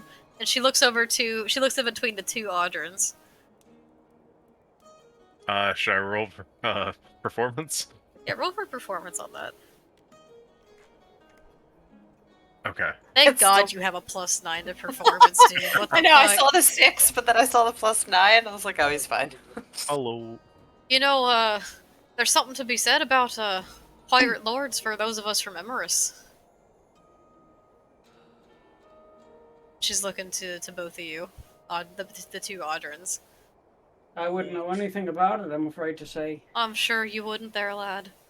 Oh, Well, He knows a Audrey, lot. you gotta leave. well, you know what? Given, its little bit of fun history, I'm a bit curious about it myself. I'll, instead of 6,000 gold pieces, how about I give it to you for 6,200 gold pieces? Now, I thought we agreed beforehand on 65. There was no agreement. I'd said I'd hear you out, lad. Hmm. And I'm willing to give it to you for a little 62.50. more. 62.50. Why? Good. I think Take we're it! good. I think we should we'll take it. take it. Thank you very Yes, much for yes. your generosity. Thank you very much. Numbers is unaware with how haggling works. I've never call seen him- so much gold in my life. We call him Numbers because he's so interested in haggling in the market. So I will add that to group loot. Add 6,200 gold pieces to group loot and take out the Rings of Suffering. How much does all of this weigh, Winnie? A lot.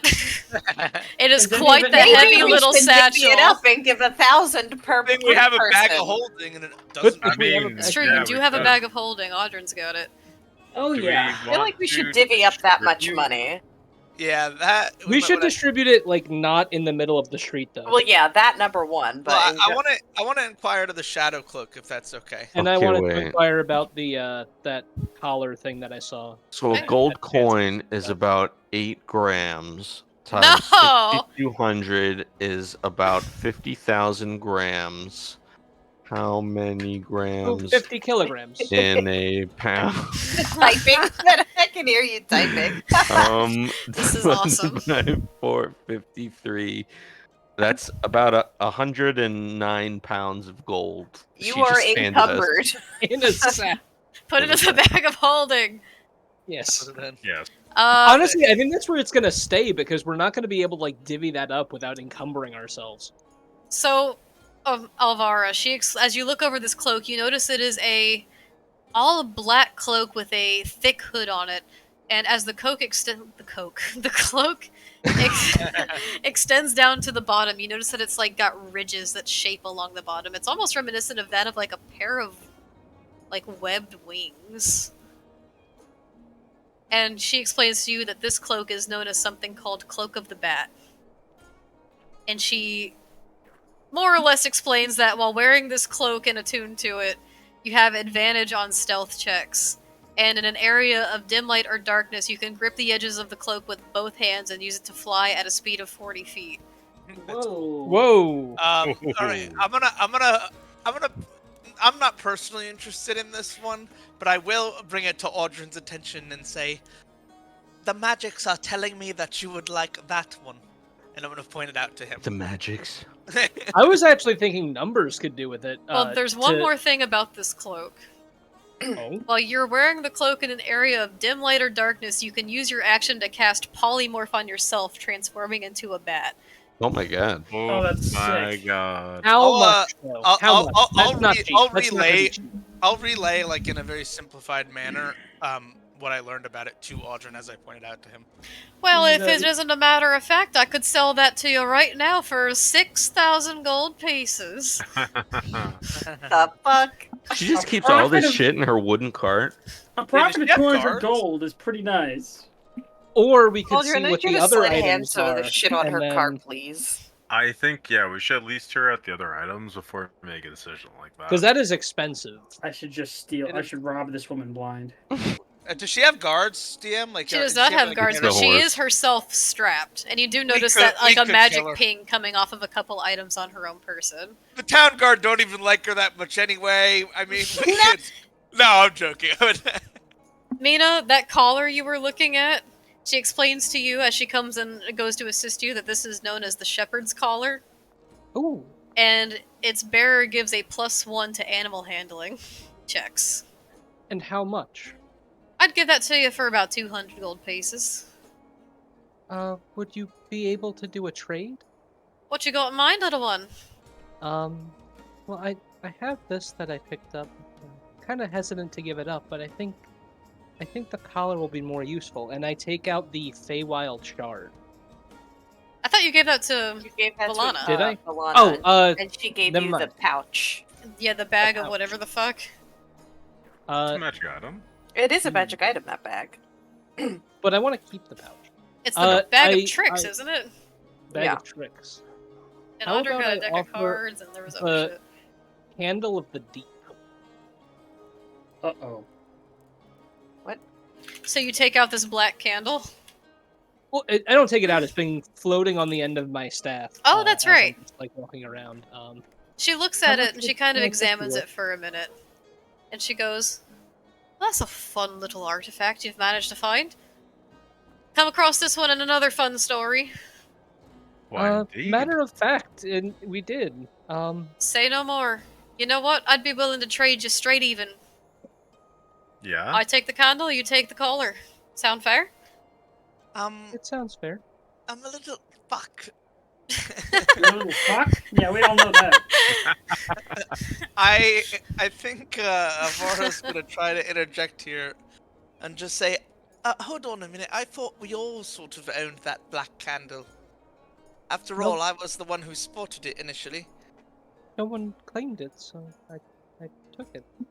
Yes, but I think perhaps it's important that we consider everyone's thoughts on the matter before parting with the goods of that sort. She's got a point, Mina. She's And gonna my try to, like, thoughts on the matter get are me that you kicked. should sell it and use it for your liking. You, Audrey? I appreciate that. I second. So, do we have a deal? I believe we do. Alright. Add a shepherd's collar to your inventory. And if you attune to it, you can get a +1 to your animal handling checks and mark off Candle of the Deep. Avara's No. gonna scowl hard at Audrin. She is Hey. not. You could purchase the Candle of the Deep, and then it For would be yours. 6,000 gold, or how much was your item? 200. 200. It might not even be. Audryn, worth I'll it, say so- as you're going, she notices you fiddling with that sling that you've been looking at as everyone's been browsing these items, and she tells you that this is something called the Twilight Sling. And she explains more or less that once per short rest, if you land a critical with the sling, it casts hex on the target. Oh. You can roll a d6 to determine which of the target's attributes is weakened, and the bearer cannot transfer the curse to another creature. So if you crit with it, you get hit with hex. Fascinating indeed, but he's not going to pursue it. All right. And I'm just going to throw this out there for the sake of expediency. Would you like me to list the other objects she has? Mm-hmm. Sure. Yes. Okay, so she has something that she calls the Windy Longbow. It is a longbow, and as an action, you can cast the Gust spell with it. That's pretty nifty. She has something called a Dwarven Rage Scabbard. That sounds really interesting. Okay. Your rage right. damage bonus is doubled. Oh. But while you you need are that. not raging, your weapon attacks are made with disadvantage. Oh. I mean, You're not going to be that's attacking good. without raging Raging. anyway. I mean, how much is that? 600 gold pieces. Oh my my god. That's actually a steal. I'm gonna. How much is it for the candle? Unfortunately, it's pretty essential to an important character function of mine, and I didn't realize it was belonged to an individual in the party. I thought it was just being. You can't get black candles anywhere else.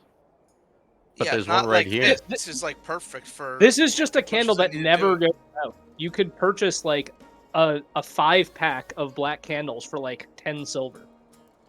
Or less. How many candle shops have we been to since we played this game so far? You haven't asked to go to one. DM, can General you stores repeat will again probably what have that that. weapon does when you get a chance? It is called Dwarven Rage Scabbard. Your rage damage, if you're attuned to it, your rage damage bonus is doubled, but while you're not raging, Whoa. your weapon attacks are made with disadvantage. Okay. So I believe your Um, rage damage is a +2, right? It would become a +4. That would be really good. It's like reckless attack permanently with I caveats. will say we did just sell a pretty big item and get a lot of money. We could dip into group funds. Tell you I what, think because some of you've the cut me such a deal, I'll sell you back this candle if it means that much to you for 150. Well, it doesn't mean that much to me. 100 gold pieces. Roll persuasion. And who wants to help me with this one by telling the story about how I we got that help black with candle? Can we say, for the sake of like expediency, that we divvy up the 6,000 evenly, or are we not doing that? Oh, Natural natural fucking fucking 20! Good shit. You know what, dear? If it really means that much to you, just take it back for 50 gold pieces. Does that sound fair? Cool, thank you very much. My And Alvaro pleasure. will And you take can it add back. Candle of the Deep to your personal inventory. And I'm gonna make Mina hold it. I will say, since Mm. since technically that 6,000 gold isn't for the group, you guys have to decide on that later. Okay. Well, I was gonna say we could purchase like some of the bigger items because it seems that the dragon scale mail is pretty expensive, but I feel like that'd be a worthwhile investment. So going down the line, there was also the Twilight Sling. She has a short bow that she calls the short bow of force. The weapon, when you hit, deals an additional 1d4 force damage. Ooh. How much is that? 300 gold pieces. Does anyone here use bows? I use a hand crossbow. I could use a bow and then not be taken down so much. She has a pendant also. There's the one that Humi bought, but there's another pendant that's called the Charlatan's Pendant.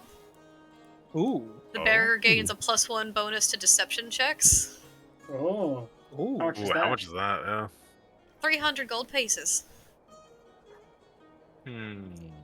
There's the sparkling hat that Huh. you noticed in the back with the little top hat that's all sequined with the ribbon. The bearer may cast dancing lights once per day while wearing this hat.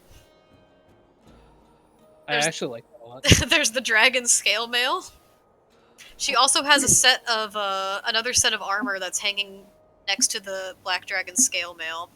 And this one looks like to be bits of chain and plate. It's called the Armor of Resistance. And then there's the Vicious Spear, and then there's the Cloak of the Bat. Tell me about what the cloak of the bat does aside from turning you into the bat.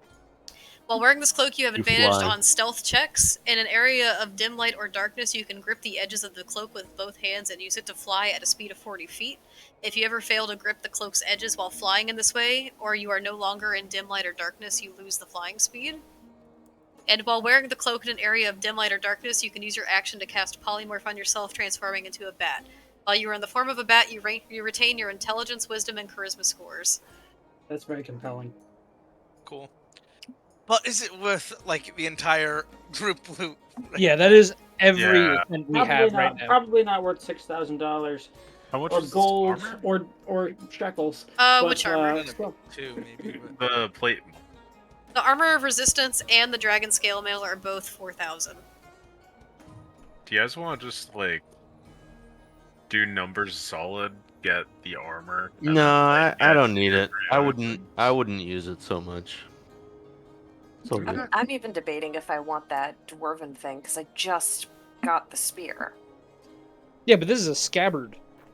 Yeah, actually, before Alvara pays for the Candle of the Deep, she's gonna actually rescind on that, or hand it back if possible, because Well, here's the problem. The first time I didn't really want to hold on to this thing is because I was carrying it around like I was in fucking mourning for someone, like just walking around with a black candle, and we had nowhere to put it. So that's why Mina put it on their staff, and now it's like I'm running into the No, same you problem left again. it on the cart, and No, said you yeah, didn't put want it to in your carry it bag. around. No, so I took put it. I put it on the stable because I was like, "Oh, we'll come back for this when we come back to the shore." And then you were like, "Hold on," and then you flew over and put it on your staff, and it floated around. So you don't want the Candle of the Deep. No, because who's gonna carry it? Alright, take it off your inventory, and you gain 50 gold pieces back. Thank you, thank you.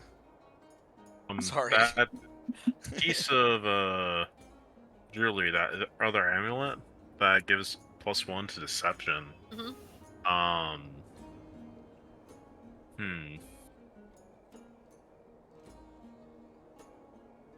Would you guys be opposed for me using group loot to get that, or no? How much is it? 300. 300? That's really not bad. You not that need. expensive. Yeah. Well, you did. Hold on. You already. Yeah, you Dragon don't have, Scale like, Mail's any cool, money right, though, Zachar? If You don't- I got it, I could most definitely, like, get away with a lot more bullshit. Have you really been struggling with that so far? No. Well, yeah, that's Well, right. There's also, yeah. You also I did said already that buy plus the one Real other quick, amulet. let me be- just read My- to you what Dragon Scale Mail does. While wearing the armor, you get a +1 bonus to your AC. You have advantage on saving Oh. throws against the frightful presence and breath weapons of dragons. That's And you have resistance to 1 damage type that is determined by the kind of dragon that provided the scales, which it's a black dragon, so it'd be acid. Additionally, you can focus your senses as an action to magically discern the distance and direction of the closest dragon of the type of armor within 30 miles of you. That's pretty interesting. cool. That's pretty interesting. My take is that that is cool. Does it? So, do you still get disadvantage on stealth checks if you're using it? It's scale mail, so I think it's notes, bonus, armor, advantage, saving throws, resistance, acid, resistance, cold. Oh wait, no, that's just for all the different kinds. Stealth Heavily disadvantage, dragon- yeah. Heavily dragon based. We haven't run into any, and we don't have any indication that there's any nearby. That's Yeah. true. That's not true. There's one in Emerus. That's not an Emerus. Oh, yeah, there is one black dragon actually. Where is it then? That was a black dragon too. It's from what you know, it's coasting along the shores between Decria and Emerus on the northern side. And so it's a reason why people have been unable to reach Emerus, because the one port between Decria and Emerus is in Pasriel, and that's where the dragon is. And That doesn't then strike people me as can't go through the grasp. It doesn't strike me as insurmountable enough of a problem for us to spend 4,000 gold. Like, Just we can throw it spend out there. Black I like dragon. it honestly, because that is a big. It's alluded to that could be a potential antagonist in this campaign, a black dragon, in particular. I'm speaking out of character here. I'm just throwing it out think- because I thought it was cool. Yeah. It is cool. It's very cool, but I feel like if it removed the stealth penalty, it'd be so worth the 4K. But just because it's good against one specific type of enemy does not make it worth basically all the money we have. But when we stealth, we don't have to like always go as a group. I know we've been doing that, but That's true, but a lot of our spell checks aren't necessarily group based. I don't know about that. I guess to an extent. Yeah, but if you think about it, he would have already been 30 getting Earth away from disadvantage us. on stealth, so what does it matter? Yeah, yeah. That's We just true. haven't been calculating it because I forgot. Right. I know, so it's going to be a problem now. It should have So been it's to gonna be a begin problem with. Either way, yeah. I know, but now we're going to be dealing I with mean, that. we don't sneak that often. So. I don't hate for yourself. purchase. Also, I know the other cloak was cool too, but that would have been all of our group loot. And here we still have like 2,000 something left, 2,200 I think, and then the gems. If you guys want to do it, then go. Like I Yeah. said, that's cool, but Well, buyer beware. I'm not even gonna be wearing it, so why don't we hear from the person who is? Who's that? You. That's you. Oh no, I don't. That's don't not think it's worth necessary. it? No, I don't really think so. All right, then Okay. we don't have to get it. Is there anything else you guys would like to buy here before we continue? Was that the much? whole list of items? That was the whole list. How much Okay. was that dwarven weapon again? 600. That I feel like would be a good investment. Yeah. It's just a scabbard. I think Kumi should have the deception amulet as well. Still, all told, both of those together, I think, were what, An 900 extra. That'd It's be total. only. 900. It's just an extra 2 points. Wait, each Humi, time. Humi, Like, you it's just not bought like... a +1 insight amulet. Did you That I buy that paid already? for by myself, yeah. Yeah, but if you're gonna buy another amulet, can you wear 2 amulets Oh, and you get the can't- magic effects, or no? You probably No, can't you do can't. both. You're- Yeah, Oh, you so can. we You might can want to try to turn multiple- that back. You could What buy about multiple 2 chains? He amulets, doesn't. but you can't have more than a certain number of like Attuned items. attuned items. If So you that's the turn, big thing. if you give back the 150 or 160, whatever you paid, I think it was 160 the first time for that amulet, because you're still in front of her, so presumably you could say, just do what I did. I wouldn't mind chipping in like 140 at a group loot, so that way you still have a little bit of gold yourself, if other people are okay with that. That's fine with me. Can I sell really quick that Morning Star for 50 gold? No, she said like 10 5 gold, like gold or 5 10. gold. Oh, 5 gold. Yeah, can I just get that out of my inventory? Yeah, of course. 50 What gold. is the I know, I don't know why- description for the first magic amulet? So the first amulet, it gives you a +1 to insight checks. The charlatan's amulet or pendant that you're looking at gives a +1 to deception checks. Yeah, it'd be better for insight, honestly. Yeah, it's three attunement slots, so you can only have 3 attuned items. I'm Would gonna you stay guys with be what I got. okay if I was to get that weapon, if I did like 300 of my own gold and then 300 out of the group loot? I'm fine even if you paid like all of it out of group loot. I feel too bad because my character hasn't known you guys for that long, so I I'm would fine, That's feel- true. You are fine the with one the half that and half. won. I'm Huh? fine with the half and half. Half and half sounds good. That's That is fine fair. with me. To not mess Okay. things. Okay. I'll do Now it keep in then. mind this is not a weapon. This is just a scabbard. Oh, it's just a scabbard? This is not a weapon. Oh, that's right. It's just a magic item. yeah, Just a magical scabbard. that allows me to do To double for your me- rage bonus, If but I'm while you're not raging. raging, your attacks are disadvantage. You know, no, I don't want it. I don't want it. I That don't might want be it. worth it because you rage a lot.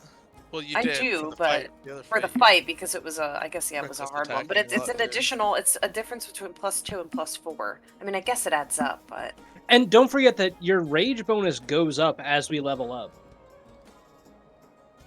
I say go for it, honestly. That sounds pretty. and pretty that's good. what do I? How do I wear that? Probably just on your hip, like Just a like sword on your scabbard. hip Yeah, or on your belt. back. It looks like it could fit your great axe in it as like a slot. hmm Oh, well, that would be good. I could fit my great axe. Okay. Good night. Who's going Okay, to bed? fine. Good night, Good Gruda. Good night. So can we make some decisions here? I'm not gonna do it because if I run out of rages, I don't want to be at disadvantage. All right. Okay, is anyone else buying anything? No, not me. I'm good with what I got. Oh, I think Okay. we're good. So everyone take what you did get, Square.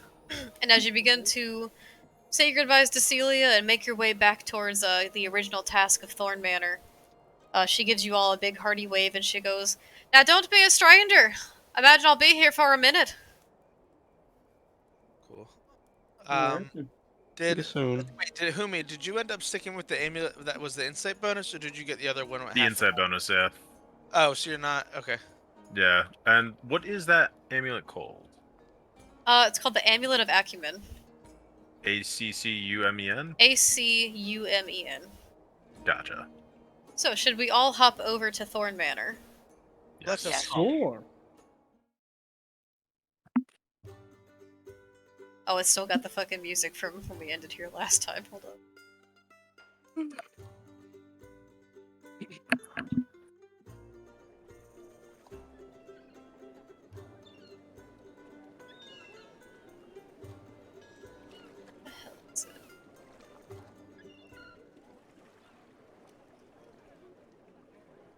So you all once again gather around to the ferry, where once again you also see your cart has still been stationed, and it looks like other people, like Lady Thorne's specific guards, the observers, have been taking care of the horses in your absence. Hey.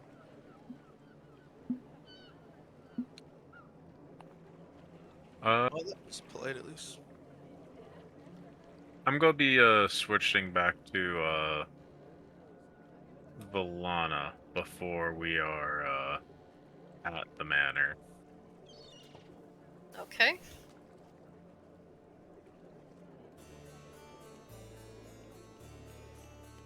Winter, I forgot. I have to roll my Cosmic Omen for today. May I do that now? Yeah, go for it.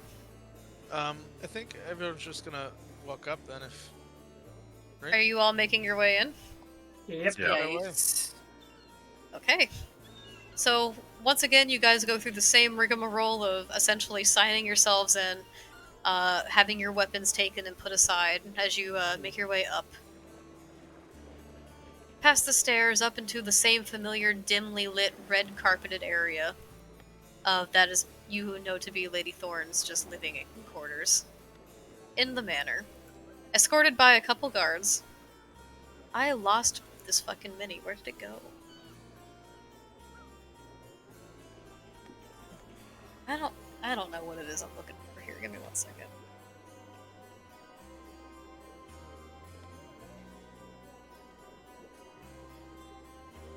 Where is it?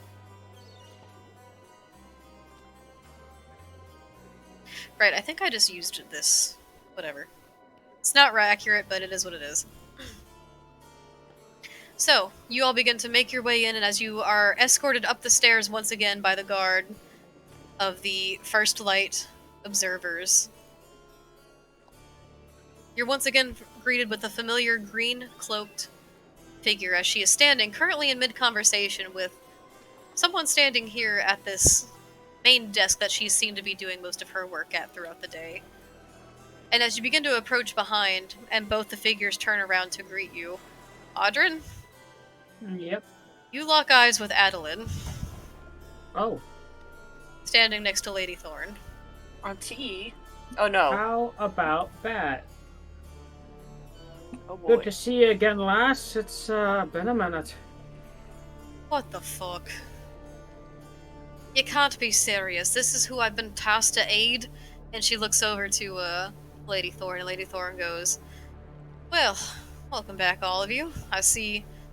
I guess you've already met my contact?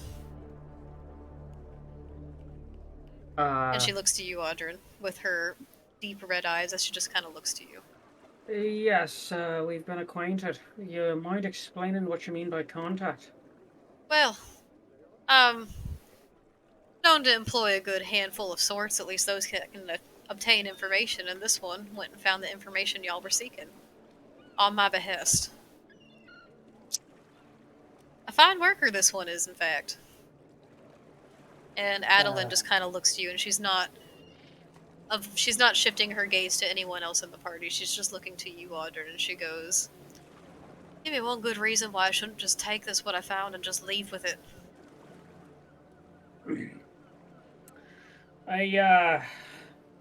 Good Because work he's on- not the only one in the party. Hi, Numbers here. How you doing? What did you say your name was? She looks to you, then, like, her being a little taken aback for a minute, and her gaze shifts over to you, and you do see this blue Triton woman, small fins poking out behind her long, black, like, salt-curled hair. And she looks to you, Numbers, and she goes, well, finally, a man of proper manners, as it were. Lovely to meet you, though I'm sorry you've made your way with this lot. I'm sorry you feel that way about them. Now, you have some information for us? You said your name was Numbers? So I'm called. The true origin's a long story. Interesting. And she looks to the rest of you, and now to the rest of the party, and she goes,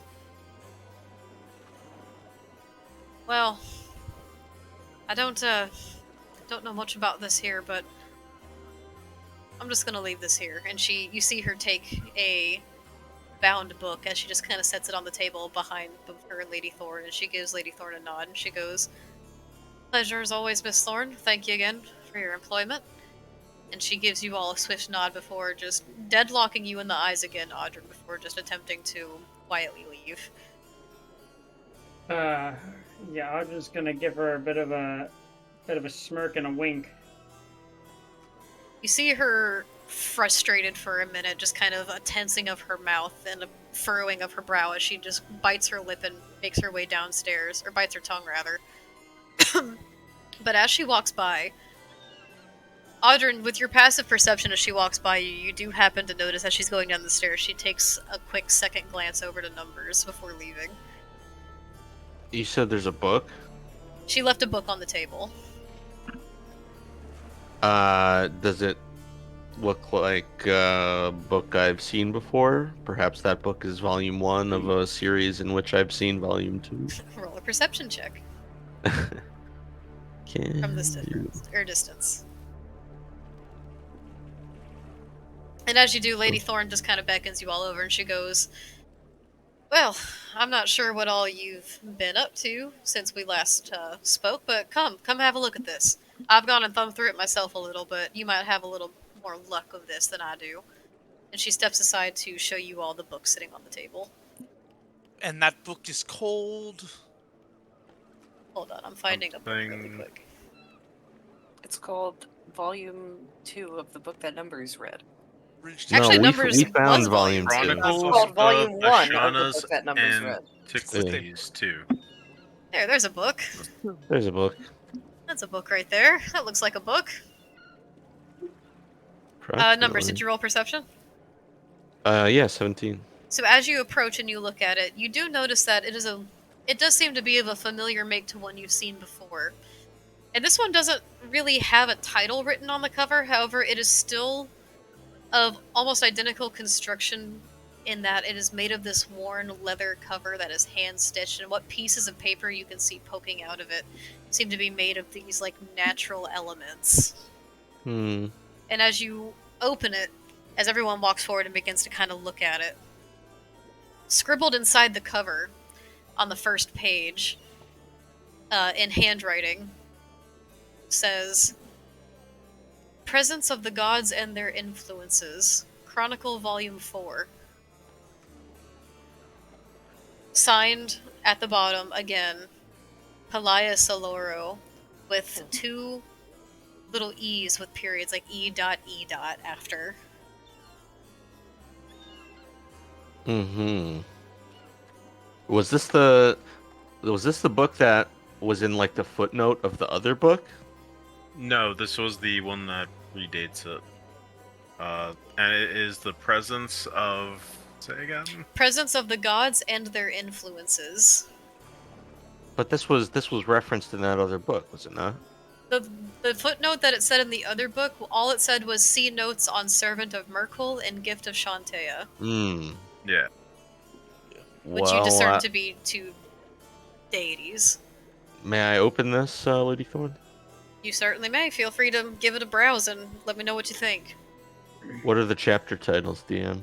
So this one's a little different.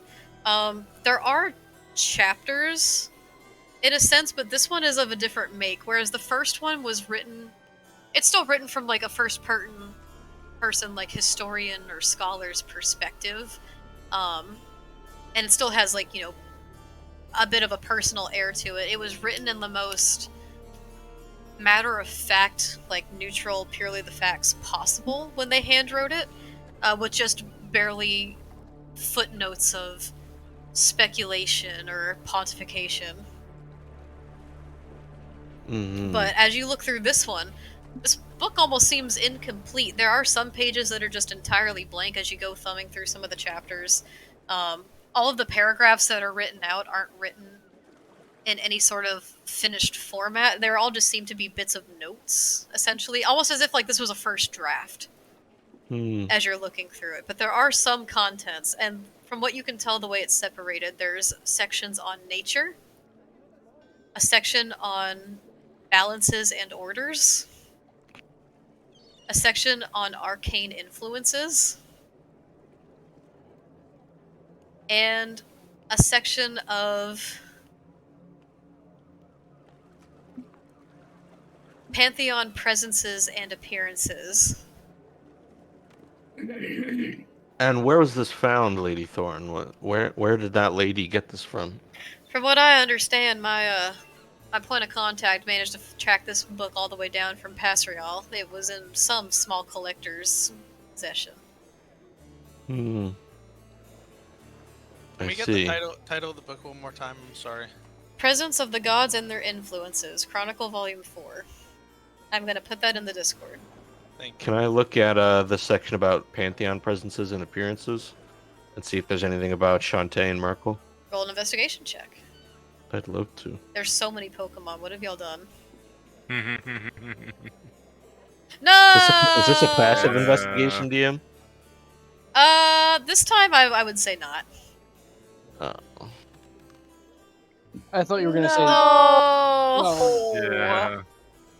Say, Audrin, won't you come look at this? I must have forgot my glasses. I can't really understand what I'm looking at. Say no more, Audrin, at this Larum. you're taken aback because you didn't know where numbers wore glasses. Alright, let me see if I can investigate.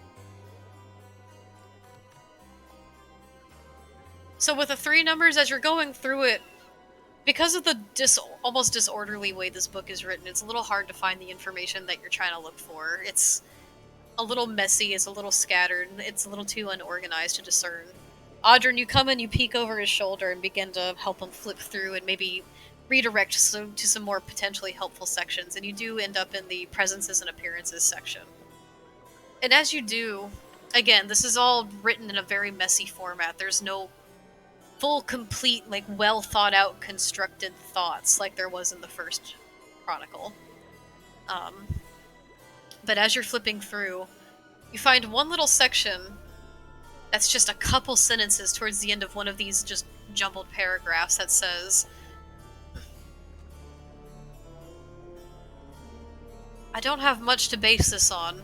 Needs more research. Signs of the presences of Merkel and Shantae waging war against each other predates most life here in Ashana. Right. Known to be enemies.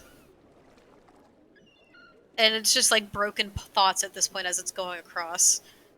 Known to be enemies. Unsure of Shantae's gift, where it went, what its name is.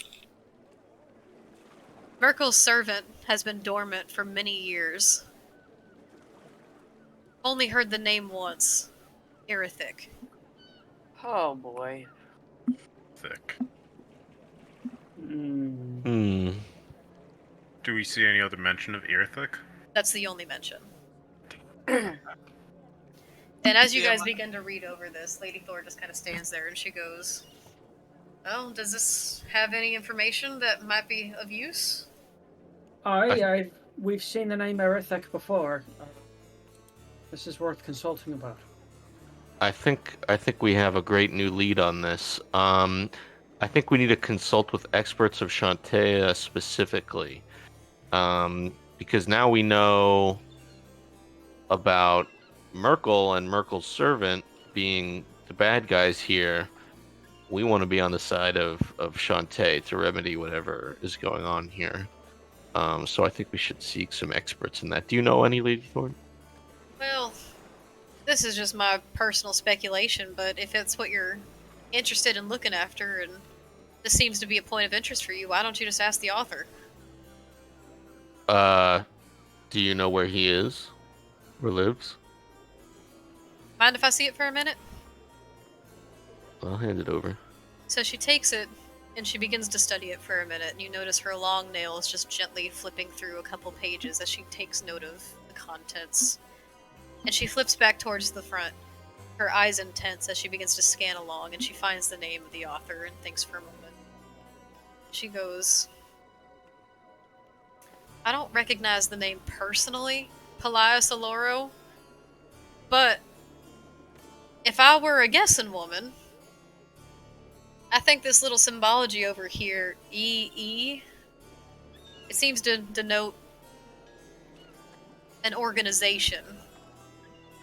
And again, I'm not an expert when it comes to Emerus or any of its happenings, and I know some of you are from Emerus, so you might actually know better than I do at this point. But the last I checked, outside of the grasp on the side of Emerus, there was at least one station of Emerald Enclave researchers. I thought that stood for Elias Eloro. His name. That's not his name. Polias. His name is Oh, Polias. Polias. Aloro. Alora with an A. Oh. His initials are PA. I was so off. Emerald Enclave. What is that? And she, after she says that, she does look to the two people that have denoted themselves to be from Emerus, which are Humi and Audrin, as kind of like a, is that right, or? Yeah, he's Like, is he's that... learning a lot on the in training still. Well, no, Very I'm more much or in less training. asking you folk, because I'm not from Emerus, and I've never really traveled there much. This is just from when I last heard. Oh, I, yes. I'm I going to feel roll like- history to know if I know it. I'm Or familiar do I enough. know it? Audrin? I'm familiar enough to know that about the Emerald Enclave's presence and the cultural significance that the grasp has on that particular country. Humi, you would know throughout your travels with the circus in Emerus, you have seen at least one group of Emerald Enclave positioned on the outside of the grass before as like a research group. I've come across them once or twice actually in my travels for work.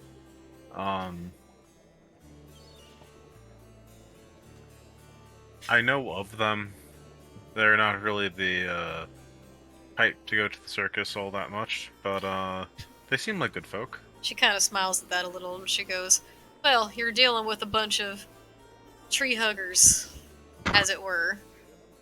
I don't think they'd be too interested in seeing all your fancy animals doing their little tricks. Maybe not. But they might be interested to meet some of the circus. How about we give them a visit? Yeah, yeah. sounds like we have our next lead. I've been saying something similar since this morning. This is convenient indeed. Well, it seems like your best bet at the very least is just to potentially track down this author if they're even still alive at this point. I guess your best bet would be to find some way into Emerus at this point. And Where did you say the Huh? thing was? The outpost was? The Emerald Enclave outpost? She didn't say specifically where. She just heard that there existed one somewhere on the outskirts of the grasp along Emerus, I see. on the Emerus side of it. Those of you from Emerus, Audrin and Humi, feel free to roll history to see if you can remember where exactly you see Yeah. them. Additionally, if I could No. do something while we're in here, I'm gonna take a look around at other people and see if there's any sort of decay similar to what happened to my hands happening to anyone else that I can see. Sure. I'd roll either perception or investigation. I got a 14. I rolled an at one. No, If you're looking Humi. for decay, have you searched in the ice? Did you happen to look in the ice? I will say at this time also, I forgot to mention, but as you guys were walking here and talking to Celia, that same dark gray sky that you had seen before this at night, it lingers again still this morning, growing ever darker, and you have seen just little flakes of snowfall begin to fall on your way over here.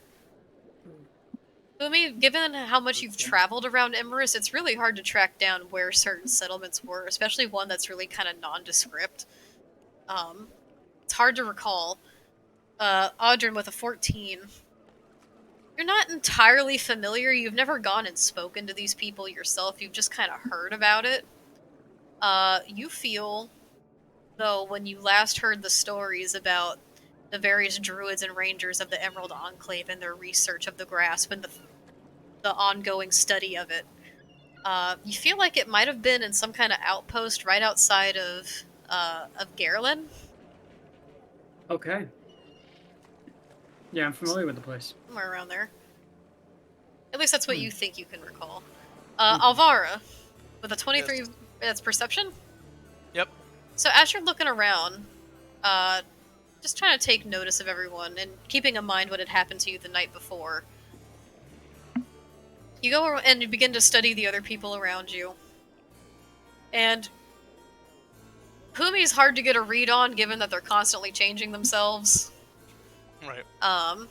Humi seems, from what you can tell, as they look like Valana, mostly fine. Aurora, as you look her, give her a quick glance, nothing really seems out of place on her except for maybe some serious bruising from the previous night.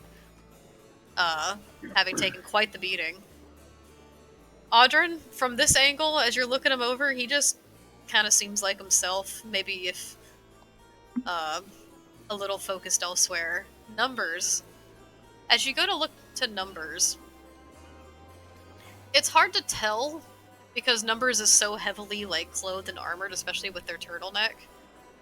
But something does catch your eye, and it's on the right side of their face, kind of along the bottom of their jawline. You just see this like faint little, almost like a scratch or a scar-like marking that's kind of just dark, and it just goes kind of just very faintly along the bottom of their jawline, that coming up from their neck.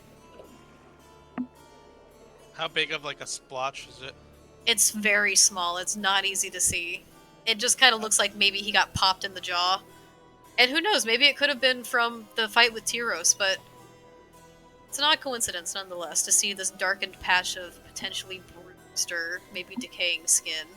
Yeah, that'll definitely make Avara a little even more sullen, I would say, than she already was, and she'll just kind of keep that to herself for now, but make a mental note to address it later.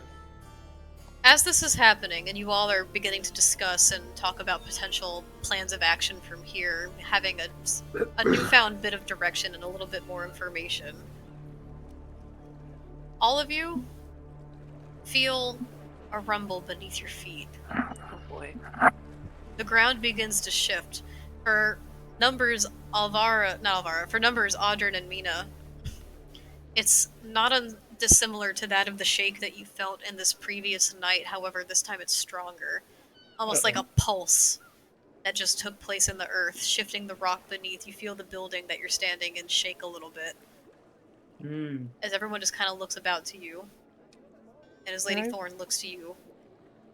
That's where we're going to end tonight's session. Okay. Oh gosh. Whoa. Boy. Uh-oh. Oh. We're in for it. Great session, some- gang! Yeah, got some good direction here. Yeah, that was a really good one. Yeah. A lot happened, man. Yeah. I'm glad a lot happened. We had a lot going on. Very fun, guys. Great job. Thanks. We got some Thank you. stuff to work on. Some uncovering to Very do. exciting. We've got some unfinished business.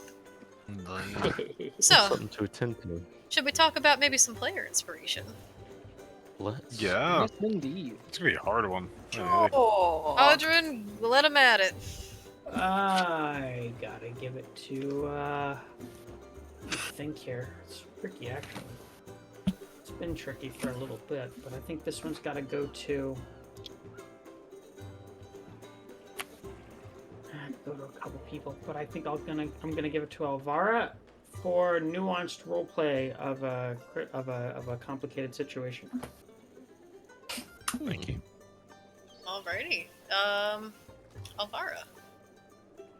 Yeah, this was a tough one. I think I'm gonna give it to Numbers this time. I think they did a good job with some of the investigative aspects and driving it a little bit forward as well. I think Audrin's a close second for me with the insistence on Emerus, though. But yeah. Okay, so we got one for Alvara, one for Numbers. Aurora. So gonna give it to Alvara because I really did enjoy listening to that role playing with Aranya, excuse me, and it was a tricky situation. Like, you know, that's a scary situation to be in, and I think she handled it well. And it was interesting to see how she role played it. Had me on the edge of my seat a bit there. Thanks. Yeah. Alrighty, Humi. Bless you. Oh, I coughed, but thank you. Oh, okay, I wasn't sure.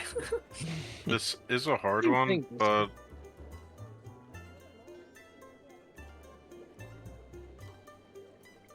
yeah, I'm gonna be giving it to Numbers, leading the charge on the investigation. Also, for that haggling, you got us a ton of gold. Honestly, That's right. that was pretty That's true, that was impressive. a good move. Yeah. Oh yeah. Oh shit, paper! Uh-oh. We're taking a potion as we close? Who's taking it? Alright, so 2 for Alvara, 2 for Numbers. Mina. I'm gonna give it to Numbers personally. Great haggling. Also, like, finally selling those bands of shared suffering. Y'all held on We've to been those talking for a about that for. while. We talked about selling those like as soon as Yeah, we got actually, I them, got rid and of them then for a we've while. just kind of held on to it. Everybody roll. Oh, roll Yeah. for it. Lois gets to take the potion. 11. Haha, beat that. No, I didn't mean literally. No. Oh. Yeah. Oh, it's gonna be Elvira. I don't have potion. Excuse me, I didn't see the DM roll. I did. There we go. I rolled a I'm joking. 14. Should we save it for next week then? If Elvira Yeah, doesn't yeah, have a save it for potion. next week. I'll take it at the top of next week. All right, I'll write Sounds that good. down. That's what we'll do then. And then we have numbers. I'm going to give it to Elvira as well for good handling and role playing of the dream sequence, sort of at the top of the sesh. Thank you. Alrighty. Oh, Breezy79, thank you so much for the follow. Thank you. Yeah, great guys. So that means it's a tricky little two-way tie, which means Sharing the podium. Don't all smell right, crap. Alvara and numbers. You guys get player inspiration, Nice. Thanks. and that Thank you. means, while they will be ineligible for community inspiration as we take our poll over in the Discord server, feel free to join us over in there as we have our weekly shenanigans and Audrin threatens to jump out of under people's beds. Yeah, I will do it. Yeah, We that's have not a fun threat. here. That's a promise. For real though, feel Yep. free to join our Discord. We have a fun little community going over there, and we have fun combos all throughout the week. And stay notified on whenever we're going to be streaming next. 'Cause sometimes we're spontaneous like that. Yeah. And Happy New Year, everyone! This is a great start to the new year. Happy Indeed. 2024! Happy Dang. 2024. Happy 2024! This is great. Oh. Let's see really quick. Let me just see if we have any friendos that are streaming that we can send this over to. Yeah, actually, you know what? We can. Let's do a raid to kick this off. Oh yeah, Hell yeah. first of the year. Who we rated? Weed. I have to Wait, spell wait, it. wait. I wade in World of Warcraft. I used to raid in World of Warcraft. All right, guys, thank you so much for joining us tonight. We love you, and we'll catch you as we stream again next week. Bye, guys. Good Bye-bye. night. Bye. Um,